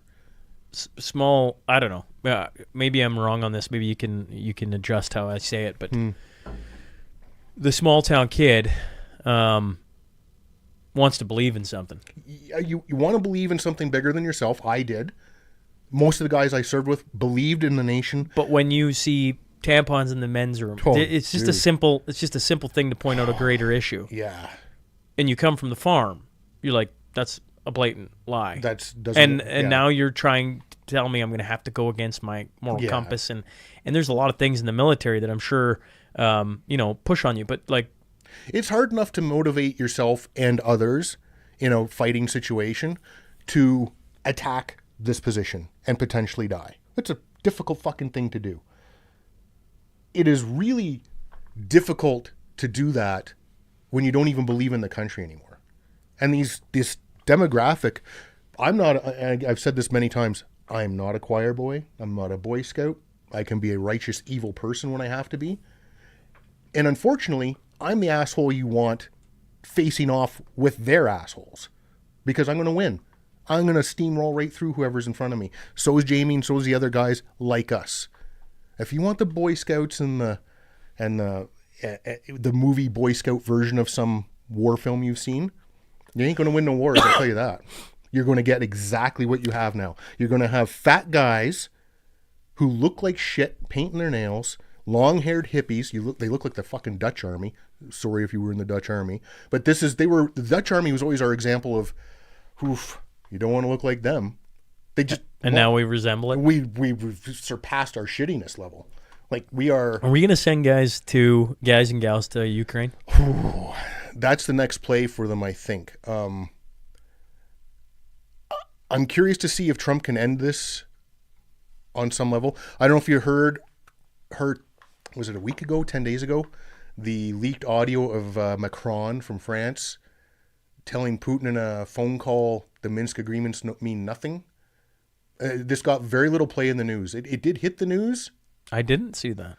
So essentially, this was before the war started. This was days before this iteration of when the 22 war started. They had a phone call, and apparently Macron said, the Minsk agreements, they mean nothing, buddy. Nothing. Basically goading Putin. If you're going to goad somebody, if you're going to antagonize... You keep leaning, so I'm positioning the mic to where you keep leaning. If you're going to antagonize or poke the bear, literally the Russian bear, you're going to get the reaction you had. He was already ready to roll. Like, this was, I'm not saying it was imminent, but telling him... Well, the thing that I underestimated, but the more I look at it and listen to it, I'm like, that actually makes sense. Is Trump thought he was going to mock it. I know he wants to end the war. He does, right? yeah. Okay, so that's already a mind shift change from where the U.S. was before. The problem is that how many hundreds of thousands of men have now died? Oh, it's... The numbers... I don't think we'll ever know the full numbers, but it as near as you can tell watching some accounts on Telegram who monitor basically obituary things and the kind of the stuff those kinds of things. So the estimates are at what? On the Ukrainian side, at least 400, and on the Russian side, it's past 100. So tell us conservatively, half 500,000 people are dead. I would say that's just based on what I've seen so far. So could be more. Imagine walking in. After I shouldn't laugh, but 3 years into this sucker, and being like, "Yeah, let's end it now." Yeah, and Russia or whoever being, "Oh yeah, you want to end? Oh, that must be nice for you, right?" Well, this is how we're gonna do it, and then trying to navigate that shitstorm. Well, you got a few factors here. Where does Zelensky go? Because whatever gets negotiated out, he's done. He's gone. Who's taking him in as some? Oh, Canada, exiled. for sure. Oh, Right? probably Canada. You're not wrong. He'll be in Freeland's fucking guest room, spending the billions.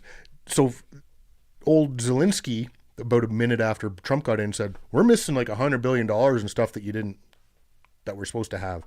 And Trump's like, "What do you mean you're missing $100 billion? Like, that's not an insignificant amount of money." And so he's already positioning himself to be like, we didn't get all the stuff we're supposed to. That's why we're continuing to lose. All these little factors are starting to play out where I think it'll get negotiated out. And I think that Russia will maintain the bulk of what they've taken, which are essentially the three regions that tried separating before anyway. Where the fights had already been going on since 2014. The people got to understand the war didn't really start in 22. This iteration of the war started in 22. The real war started when the CIA under Newland overthrew the government in the Maiden coup. And if they don't, I could go through that rabbit hole again. I'm not. It's ad nauseum now. But watch Oliver Stone's documentaries on it. Ukraine on Fire, and I forget the other one. But he breaks down what the fuck happened. Like, what happened? He's not pro-Russia. He's not pro-Putin. Although talking to Putin doesn't make you pro-Putin. It means you want to learn what the fuck's going on. Oddly, Putin is like the only guy they won't talk to. Trump will, obviously.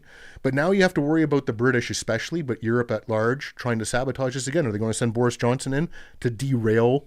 It was already signed. Zelensky had signed off on it. We're done. Yeah, we'll finish it. We have like a few days till ceasefire. And Bojo went in and derailed that.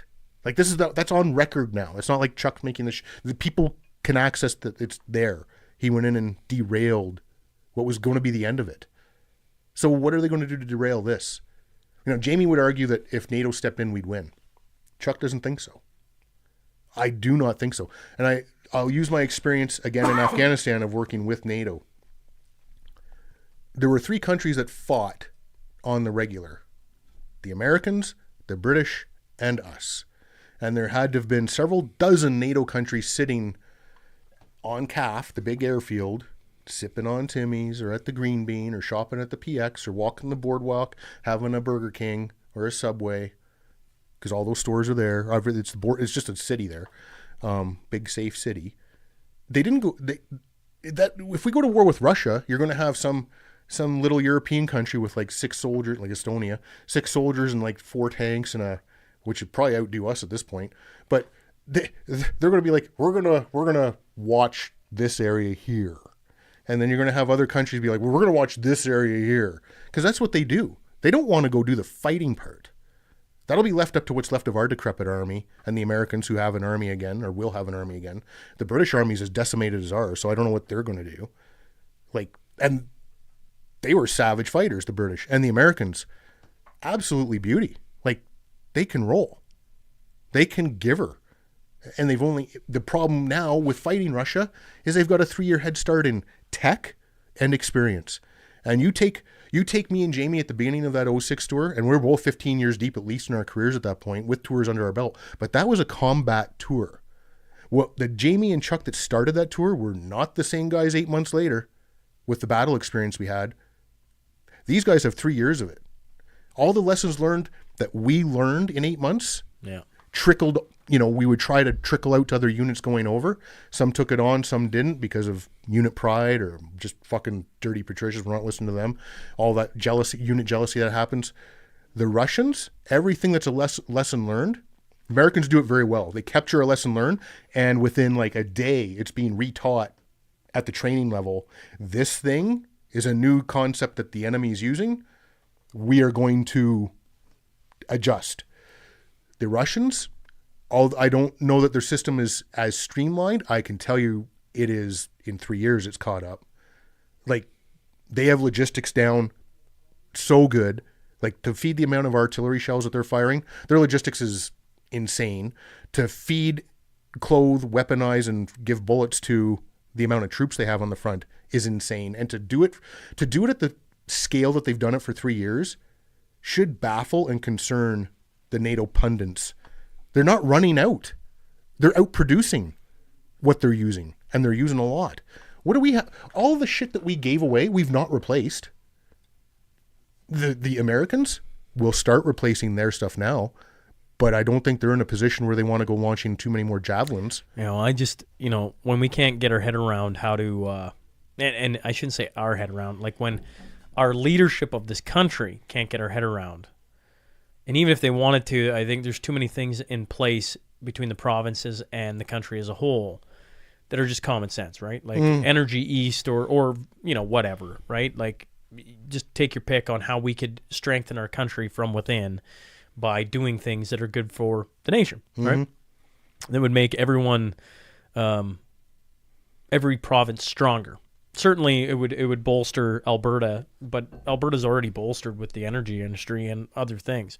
But if you were to take that idea and extrapolate it, right, over the course of 5-year period, 10-year period, we could make Canada great again. I mean, it sounds sad to say those words, but I mean it's true.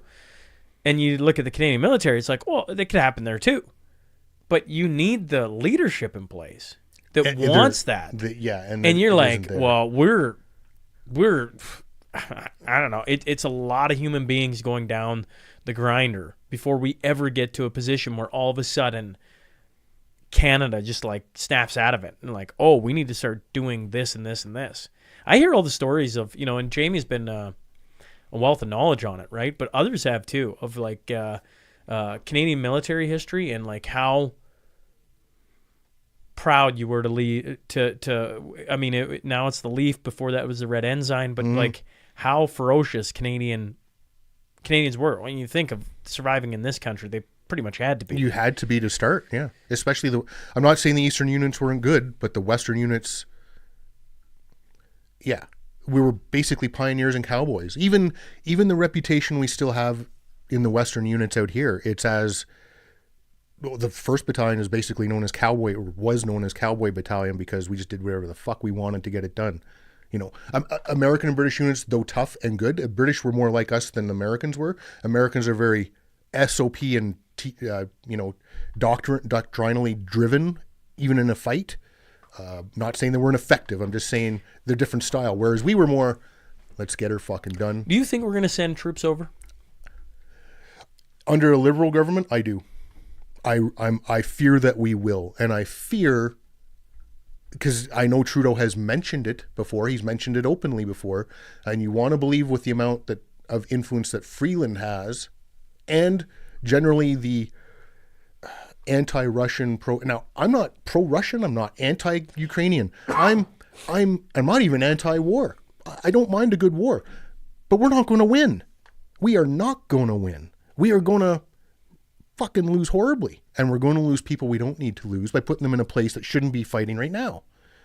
We have no interest in this war. None. I don't give a shit if Russia takes over those 3 provinces that wanted to separate anyway. I don't give a shit if they take the rest of Ukraine.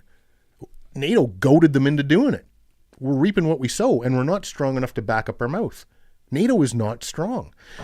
You see these idiots, these guys, Laurentians, some of these pundits, like reporters like A Coin and some of these other Muppets, going on about how we should kick NATO or U.S. out of NATO. Dude, the NATO is funded and propped up and everything States. By the U.S. You know how happy Americans were to see somebody other than them fighting in Afghanistan? Like, we'd leaguer up with them, or we'd meet up with them after a fight or before a fight or whatever, in those moments where you weren't actively shooting people. And the Americans were just through the roof that somebody was with them. That's all they want. Just, holy shit. They talk about the filthy Europeans. We were like fucking filthy Europeans, like sound like Don Cherry here, but they were useless over there. They were next to useless. I'm sorry if you're European and you were useless over there. You did nothing, essentially. If we're going to get into a war, I want to win it. If I get into a hockey fight, I don't know if I'm going to win every time I'm on the ice. You're probably going to know you're in a fight, though. I stand a good chance. I'm prepared. I'm physically fit. I've been in a few. If I'm at wherever it happens, when I was in corrections, if some fucking big monster of a guy pulled me into his cell to have a go at me, I knew what I was doing. I knew what I was up against. Those were the risks, and I was happy to take them. I know where the state of our military is. I know where the state of NATO is, and I know where the state of Russia is roughly. And we are not fit to take them on. We have 72% worth of our guys are fat. Fat. What are they going to do? So if you come back to... Boo? Are they going to boo loudly? Use the wrong pronouns? Throw tampons? I don't fucking know. But we're not winning. We ain't winning that fight. If you come back to Canada as a whole... Like, obviously there's 2 ways the next couple months play out, right? Like, Yep. we're just a few weeks away from... We either get an election, we maybe get one in October, or he plays that fucking wild card and pushes it to October of 26. Because he doesn't constitutionally have September of 26. September of 26. Because it's only every 5 years. Normally they do it 4 because people want the 4. But he might push for 5. I don't know. Well, I'm trying to, like... I know I don't speak for...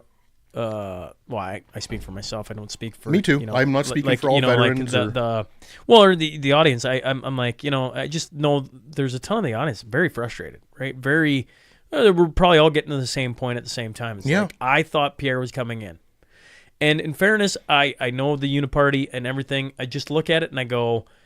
I agree with what Pierre said on Peterson's podcast. Yeah. When he said it, I'm like... I agree with what you just said. And that was, in order to make big change, people need to stay engaged. He's not wrong. And he's not wrong. That's a sad reality of Canadian politics. Candace said it too. The reason she does what she does is so that people tune in, adjust, focus in. And I look at it and I go, okay, well,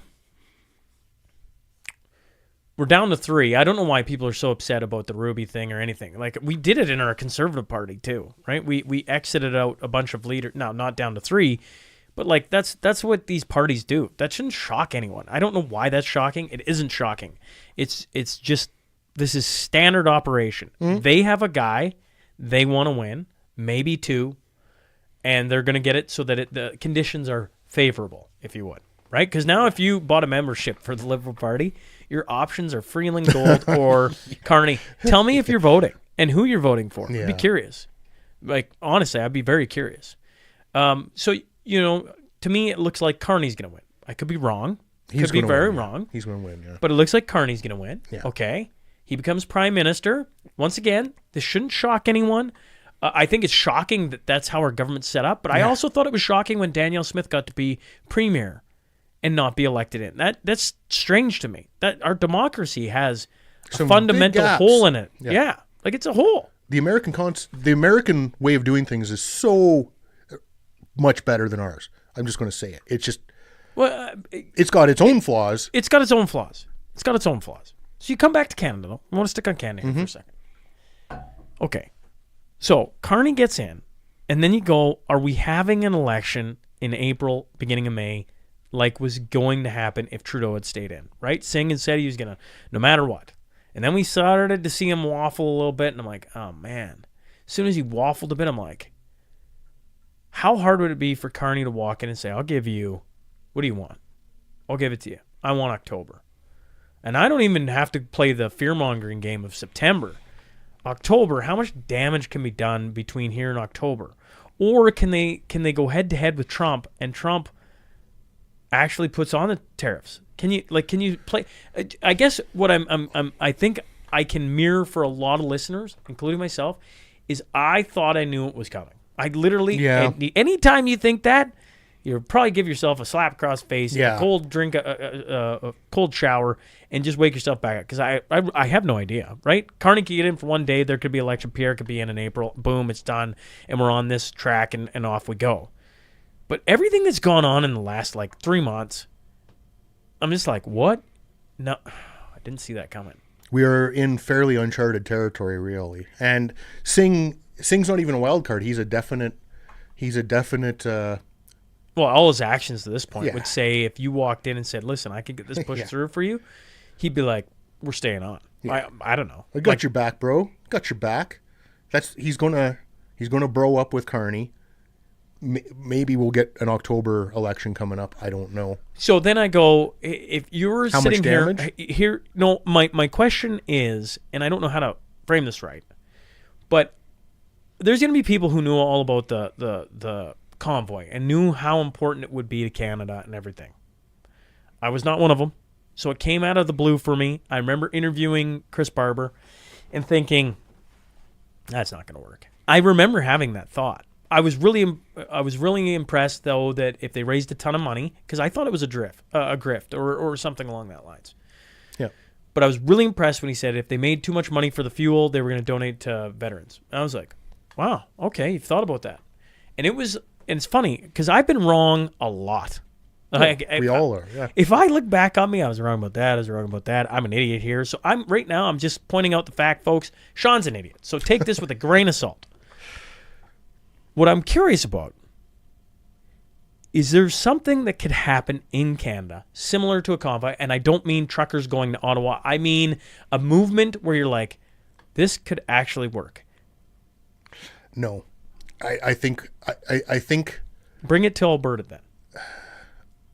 I think as a country, we're never going to see a convoy again because people saw the government played it, and we saw the repercussions against those handful of people that were kind of at the front of it, and we saw what happened to them. We see what happens to the Coots 4, and that's really enough to keep. None of us want to go to jail. None of us want to, and we'll be the ones that stay in jail. Unlike if you're a carjacker or fentanyl dealer or whatever. Sure.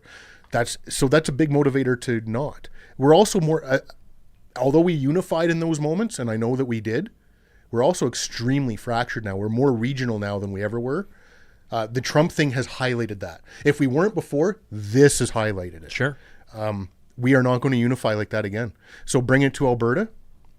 Again, you're gonna see not just Alberta. You're going to see certain more grassroots parties in Saskatchewan, Alberta, wherever, push for more autonomy, like push for our own. But Sask United just tried doing that in the Saskatchewan election. In Alberta, you had the Wild Rose, and I don't even know where the Wild Rose is at this point. It unfortunately takes a disaster or a near disaster or what looks like a disaster to affect change. Don't you think conditions are quickly becoming almost perfect? And I say that in a way, I'm just going to frame this out. Maybe I should never say this on air, but what the heck? You got the Canada First thing, this Team Canada, which highlighted to Alberta when it's useful, we'll be a part of that, and when it's not, we're not. Yeah. Like, it was within like 2 weeks' time. It It was so evident to, I think, a lot of Albertans. I'm not going to say every Albertan, but to a lot of Albertans, it was like horribly wow. insulting. Yes. You're hiding behind our oil now. Our dirty, shitty oil. right. So you have that. It's very like fresh in people's minds. Fuck off, Team COVID Canada. is very fresh in Yeah. people's minds. I wonder, just curious to throw this out into the universe, and maybe I disappear for saying it. I wonder I'm on if way more lists than you, I'm sure. if conditions aren't perfect, Chuck, for a referendum on, I don't know what the question is. I actually don't know what the question is. Is it Alberta sovereignty? Is Alberta stay or go? Is it Alberta 51st state? I don't know the question, folks. I don't even begin to think I know the question. Just that a referendum, because as far as, I go, are people going to pick up weapons and storm the Capitol and take Alberta? No. The answer, Chuck's already said, no. So then you go, okay, what is the lowest level that people will get involved to enact change? And in our government, the way it's set up is a referendum. That's the most democratic way that you can enact change, I think. And once again, I'm gonna dig into this some more because I actually don't know. So, okay, a referendum on whether we stay or go. And let's just assume that 51%. Let's assume it's 51%. Say we're going. With Donald Trump and Elon Musk at the helm down south. Do you not think this is, and even if the Pierre gets in, he has to deal with that. But if Carney gets in, actually it gives the enemy out east to make this almost the perfect storm. Oh, it's exactly what they're hoping for. They thrive in the chaos of catastrophe, kind of like faux emergency. Look, I have to do this to protect you, and that's what they're gaming on this. But from an Alberta standpoint, don't you think that would be the perfect scenario to not have a convoy-like thing? Because I agree with you, but to have Alberta pull together, vote on something, give a clear indication of Danielle Smith. You talk about Danielle Smith, if she's smart, she is a smart woman. Right. But she also will wait for the will of the people. Yeah. And the will of the people at times it feels like it comes out of nowhere. I felt like the convoy came out of absolutely nowhere. It did. That's why it worked. It was organic. It worked. I wonder if we aren't getting to another organic tipping point. I guess is what I'm just... I'm hypothesizing. And we could be, especially here in Alberta. If we get tariffed, we're going to get, April 1st, we get the new tax bullshit hitting us at, 23% or whatever? Yeah, the new carbon tax goes up. I need Chris Sims sitting beside me to rattle off. Yeah, because I can't understand, let alone explain it, except that it's going to hurt real bad. In combination with that, if Trump tariffs us and then we have a trade war of we're going dollar for dollar. And this is going to shock people. They got more dollars. They got way more dollars. Is it going to hurt them? Is America? You know what? They don't give a shit. Their cost of living is not what ours is. You think buy Canadian is these people are made in America for America by Americans. They will, if this is their little war for them. They're going to, believe me, you think we're rallying around some booing retards? These people will rally. Some of them might even hate Trump. And they're going to rally because we're an outside enemy. We're Canada, fuck those booing assholes. We are not going to win a trade war with an economic superpower when we have already decimated our economy. So it's going to hurt hard for us. Like, bad for us, really bad for us. There are businesses, and I know lots of people on the Twitter that are running their own small businesses, a variety of different types, who know they will go out of business if this trade war comes. They've already stated openly, we're out of business if this happens. We're done. We will not be, because like we talked about earlier, we're integrated across the border. We're just very integrated. Yeah. They'll be done. Buy Canadian. Well, you're putting them out of business, you retards. But you can boo and stomp your feet If you feel better about it, idiot Muppets. So those conditions will possibly create an organic moment where here in Alberta, where Trump says, you know what? You're the least shitty part of Canada. And he's already, she's met him a couple times. They have a little relationship. She was the only one with the balls and the savvy foresight to go down there. When there's the new mafia king, you don't avoid the mafia guy. You go down and kiss the ring. And I don't care how that sounds. You go down and form a relationship, or you're the one on the outside. And if you're on the outside of any organization, it's a pretty shitty, permanent position to be in. Trudeau, having mocked Trump for the last 10 years and the last 4 specifically where he wasn't in power, thinking he's never going to get back in. Watch me go on every thing I can go on and shit talk this guy. Well, how'd that turn out for Canada? Yeah. Team Canada. Your guy was it's like going on the ice and you've been chirping this guy all day or for a few days in between games. You're chirping the guy on the other team and now he catches you on the ice with your head down. Well, that just happened to Canada. We just got caught with our head down in the corner. We're getting toasted. And it hasn't even started yet. This is how people reacted to the threat of tariffs. What have we fixed exactly? What's our report card look to Trump? What do we got? I don't even know what date it is. We have a few days to show Trump our report card, our homework. We got a border czar. Yeah, we got a border czar. Fantastic. Good stuff. We were able to name a border czar. Good stuff. We rented some shitty old Blackhawks at an exorbitant price. Rented them. We didn't buy anything for our border. We rented some shit. So that's a temporary thing. Although anyway, somebody's getting rich off that. Somebody's getting somebody's contract. So we are in a primed position for an organic moment to happen. I don't know if that looks like Trump leveraging us out. I'm not against it. I'm just not. I want my kids to have a future. If you see your kids having a future in this country, and it doesn't matter if Polyev gets in or not. It's going to take a generation to unfuck what Trudeau has fucked. It's going to take at least a generation. The military, it'll take a generation to rebuild it. Because all the senior dudes like me and Jamie and all my friends who just recently left who are holding on for dear life, they've all given up. They're out. So all you have left now is the ones that have been, I'm not saying they're all woke, because they're not. There's still some good folk in there. But the majority of the ones in senior leadership positions are now being hand selected by the DEI princess. What do you do with that? You got to root all that out. Yeah. Is Polyev going to do that? Is he going to upset that apple cart? I don't know. I'm not one of these guys that says you can't vote your way out of a situation because it's the only situation, it's the only mechanism we have.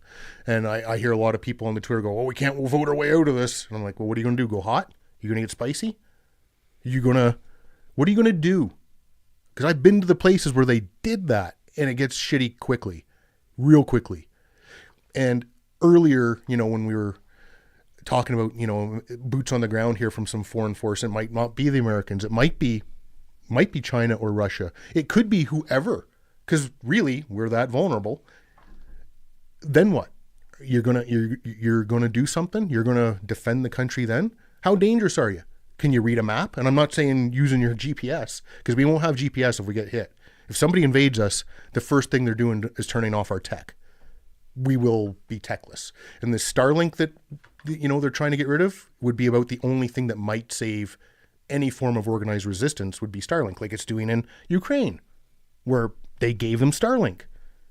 Well, all these guys out east are trying to cancel those. I think they got de-canceled, those Starlink contracts. Ford, being the complete obese muppet that he is. What an idiot. Get in the buffet line.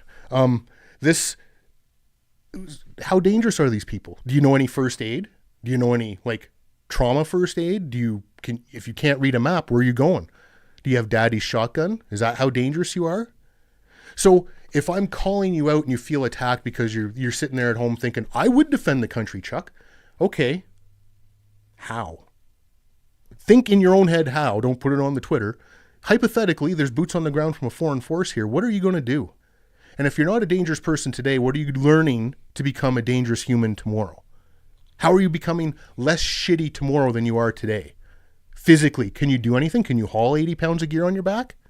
Can you go for days like that without sleep and doing things? Do you have what it takes to take the pressure into a trigger and end another human? Because that's what you're going to be doing all day and all night until they get you. And I'm telling you right now, they'll get you. These are people that they've got this. This will be monitored in a heartbeat. They'll have that tracked in a heartbeat. So you can't use that. Any other comms, I can tell you from my own experience, any other comms will be monitored and electronic warfare real quick. You'll be done. Drones, it's not like we had like a handful of drones back, 15, 20 years ago when we were fighting. Every platoon has a mini drone now, like you see in Ukraine. That's how it'll roll. So how dangerous are you going to be? Well, I still got to do something. Tell me what. Don't tell me what. In your head, figure out what you can really do. And if you can't do anything, if you can't garden, and I'm being serious, if you can't grow a garden and can, if you can't survive on your own a little bit, if you don't know the ratios of bleach to water to purify it, if you don't know how to read a map, and I mean with a compass, read a map effectively, you're going to be quasi-dangerous in the wrong direction. You're lost but making good time. If you only have daddy's deer rifle that you dust off once a year and put 20 rounds a year through on the range thinking you're dangerous, you're not dangerous. If you were to be listening, okay? Let's assume you have your firearms license here in Canada. Let's just assume. But if you don't, I would suggest that. I would suggest you get it. Yeah. One of the things we've been working on with Prophet River here in Lloyd, and they ship Canada-wide, is tracking people, and that sounds bad, but as a way to, incentivize people going to there instead of wherever else, is you get entered in each month for whether you just buy some bullets or you buy a gun or you buy an optics, a scope, Yep. on and on. You can spend $20 and you're in for $100 gift card each month now. That's the tip of the iceberg with working with Prophet River and working on some things to try and, because I know people who go in there and buy stuff. So use promo code SMP. There's my selfless plug. Yep. What I want to know from Chuck is okay, you got daddy's rifle, but but what you should be doing, if you could go into Prophet River tomorrow or online for that matter, and you're like, you should get one of X. Is there anything like that? You're like, oh yeah, you should be doing this. I don't even know what's accessible right now because I have all my X. So I would say you need some form of legal. I'm talking in legal terms. No, but I'm talking legal. I'm talking Prophet River. One of the things I like about Prophet River is you're going to make sure you're not buying something out of the back of some station wagon in the back alley. You're going to, You need some form of weaponry that you can use to defend yourself and your family and your property. Yeah, but do you go shotgun, rifle? Rifle. Always rifle. Why? Is this going to get gruesome? No. I can't figure out if I'm pulling Chuck into a weird conversation. No. Look, everybody will have their own, shotgun this, shotgun that. Look, yeah, it's got its place. I'm not saying it doesn't. Rifle. I've used it in all kinds of situations from medium ranges, longer ranges. The rifle is your best all around. You need some sort of carry vest. You need great footwear, not good footwear. You need great footwear. You need What is the difference between good footwear and great footwear? Being able to go for 20 kilometers with 80 pounds in your back, or going 2 kilometers and ruining your feet. And doing 20 kilometers day in, day out. Good footwear is shitty footwear, honestly. You need great footwear, something like an oboe's climbing shoe, or not climbing shoe, but like a mountain shoe or a mountain boot. they're what I prefer. Like, those things will last forever. They're Gore-Tex. They're supportive. They don't wear out. They don't cripple your feet. But again, tailor that to your own thing. I can't give everybody the shopping list. The shopping list is all the stuff you need to. But you already have.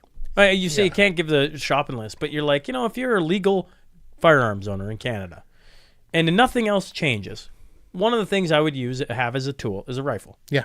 You need and all I'm pointing out is I got a company in Prophet River that I've partnered with. They've been along for this ride for a long time now.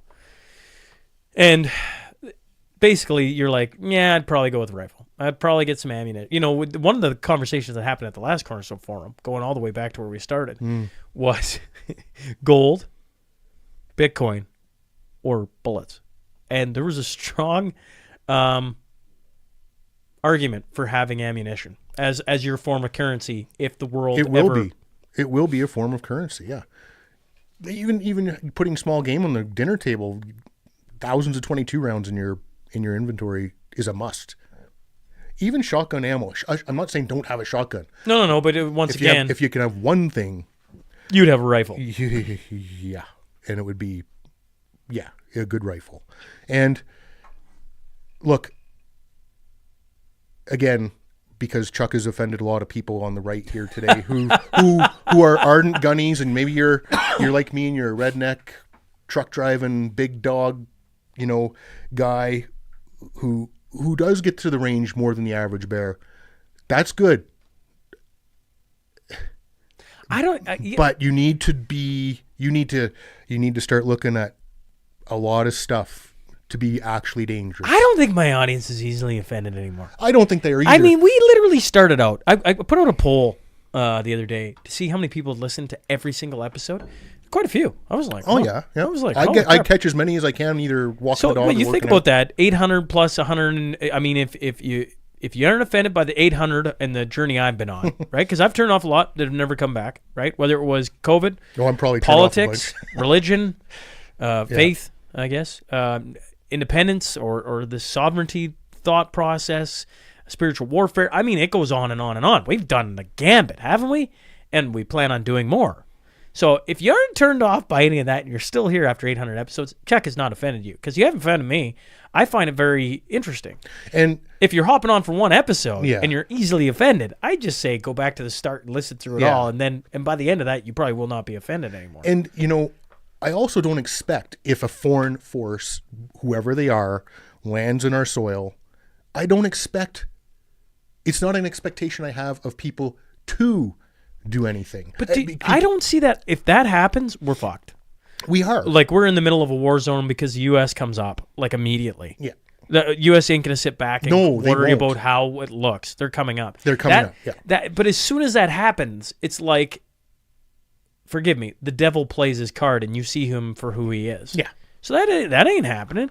This shadow game thing, even though as bad as it looks on the Liberals, we're still like, it's not that bad. It's like, it's not that bad. Like, look at everything they've done over the course of Justin Trudeau's reign. Mm-hmm. It's pretty freaking bad. And it just gets worse. But that isn't enough to wake up people. So, I go back. I'm circling around. To me, you're talking about being ready for what possible. The worst. And the worst can mean a lot to a lot of different people. And if you get offended by, haven't thought this through, maybe you haven't. Because I listen to you and I'm like, I haven't thought that People through. live in this Red Dawn fetish LARP world where I don't live in that world. A lot of people do. And I get hit up on Twitter with it on the regular. Yeah, with Twitter this, isn't real. Oh, I know it's not real, but this is but it's also a good spotlight on where a lot of mindset is. Sure. And folks, look, they lost in Vietnam and they couldn't win Afghanistan. Look, I'm telling you, these are not the conscripts in Vietnam. This isn't that army. This is a different generation of two or three generations removed now. And Afghanistan, I never saw the Americans or us or the British lose a fight. Our governments threw away a completely winnable war. The governments threw that away. We'd smashed the Taliban into oblivion how many times, and then instead of, taking that and doing something with it, they slow played everything. They fucked it up, and then they withdrew. It wasn't because the Americans lost fights. The Americans don't lose fights typically. They, in my experience, will steamroll the shit out of whoever they're facing. But Trump is also not a warmonger. He's not going to send troops here. I don't believe that. I don't believe that. I could be wrong. Maybe I'll be ready, but I could be horribly wrong. He's going to leverage the way he does. He's a businessman. He will leverage, and he's already done it. Canada is as polarized as it's ever been since COVID, or even the last 50 years probably. And it's working for him. He's got these Muppets on Team Canada side booing, which works for him too, because he gets to feed that down there. They've already done, their own thing down there with us. And then he's got the guys who are kind of like me, where it's like, you know what, I don't see the 51st thing being a bad deal. I would be treated better under their program, their system, than I am here. My kids would have a future. I'd get First Amendment rights. I'd get Second Amendment rights. I don't need much more than that. And my kids would have a future. Your kids would have a future. If you think your kids have a future, I've said it before already today, if you think your kids have a future the way things are going in this country, and if you don't for a second think that Poilievre's going to fix it in 4 years, I think he's going to do what he can, middle of the roadish, sort of, kind of. Well, unless people stay really engaged. Unless they stay really engaged. And yes. I don't even know what that means. I honestly, nor do I. It's a soundbite. It's not untrue. It's just, what do you mean engaged? Because if people do try to, I know there are people out there with nothing but time who do try to stay engaged. Well, I think of how powerful the machine that Elon has taken over has been. Oh, yeah. You look at immigration, right? One of the big clips that came out about, she said it on here, about wanting to grow the population, doubling it, 10 million. And, I was like, oh. And then it got framed in Twitter, exploded on there. Kirk Lubimoff had put it out, and it went to the moon and back. And all of a sudden, a whole bunch of things just started unraveling. And now, if you look at Canada, we're like against immigration. We're literally going to just snip it off. And you're like, that's pretty wild. Like, the power of social media right now can change things very rapidly. So staying engaged from a media standpoint, a journalistic standpoint, actually makes a ton of sense to me. It's just, if Pierre gets in, a lot of the public's going to go back to sleep thinking, we're fine. On we go. He's at the wheel. We got this now. Yeah. Like, let him take the wheel and fix all the things. There's a ton of content creators, podcasts, TV. You just saw Candace Malcolm and Cian Bexty, their new Juno News, right? And on and on. Like, talk about that. Yeah. There's a whole bunch of new people that are.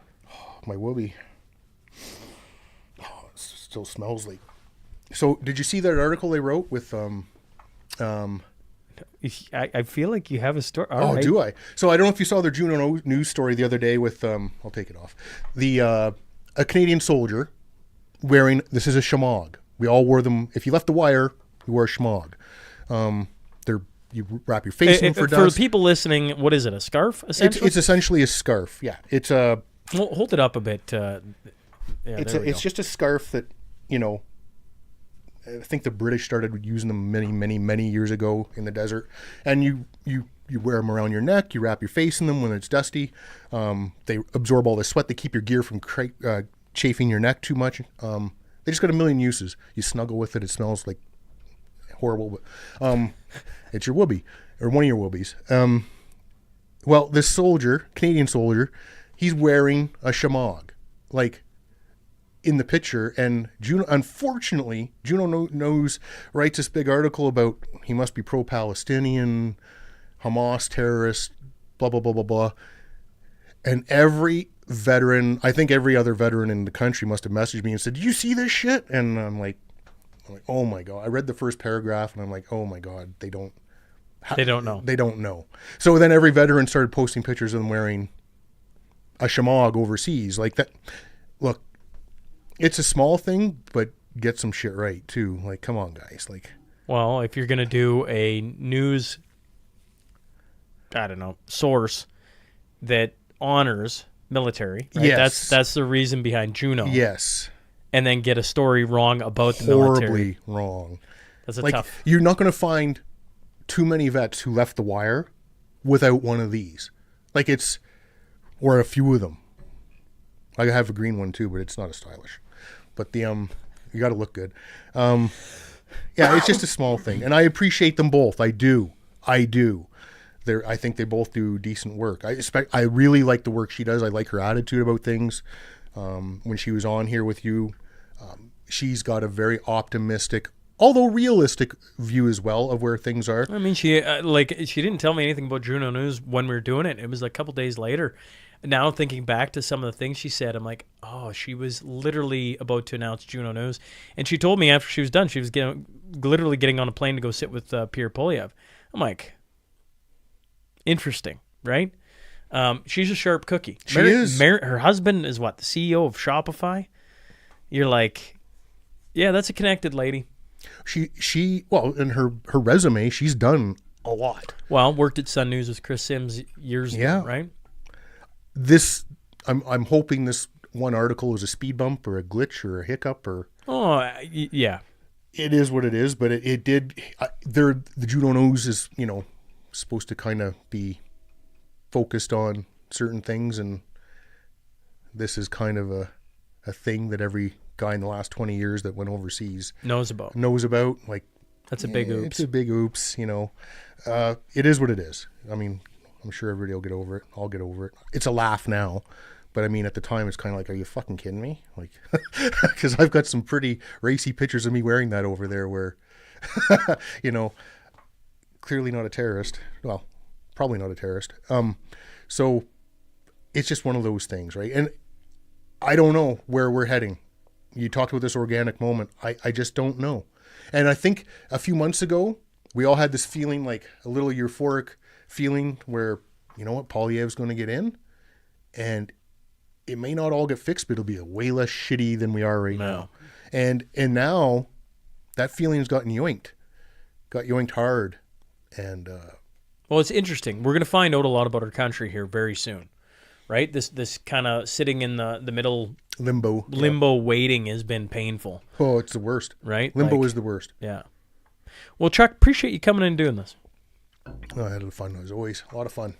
Yeah, appreciate. Well, Sinclair, I know you're listening somewhere, and we'll make sure the next time we sit in the studio, we add a couple boys in. But appreciate you driving out and doing this. Always appreciate your thoughts on the current state of Canada and everything else. And as the audience certainly knows, and I know, it won't be the last time. Well, appreciate being out here. We'll add to your silver stack. Good.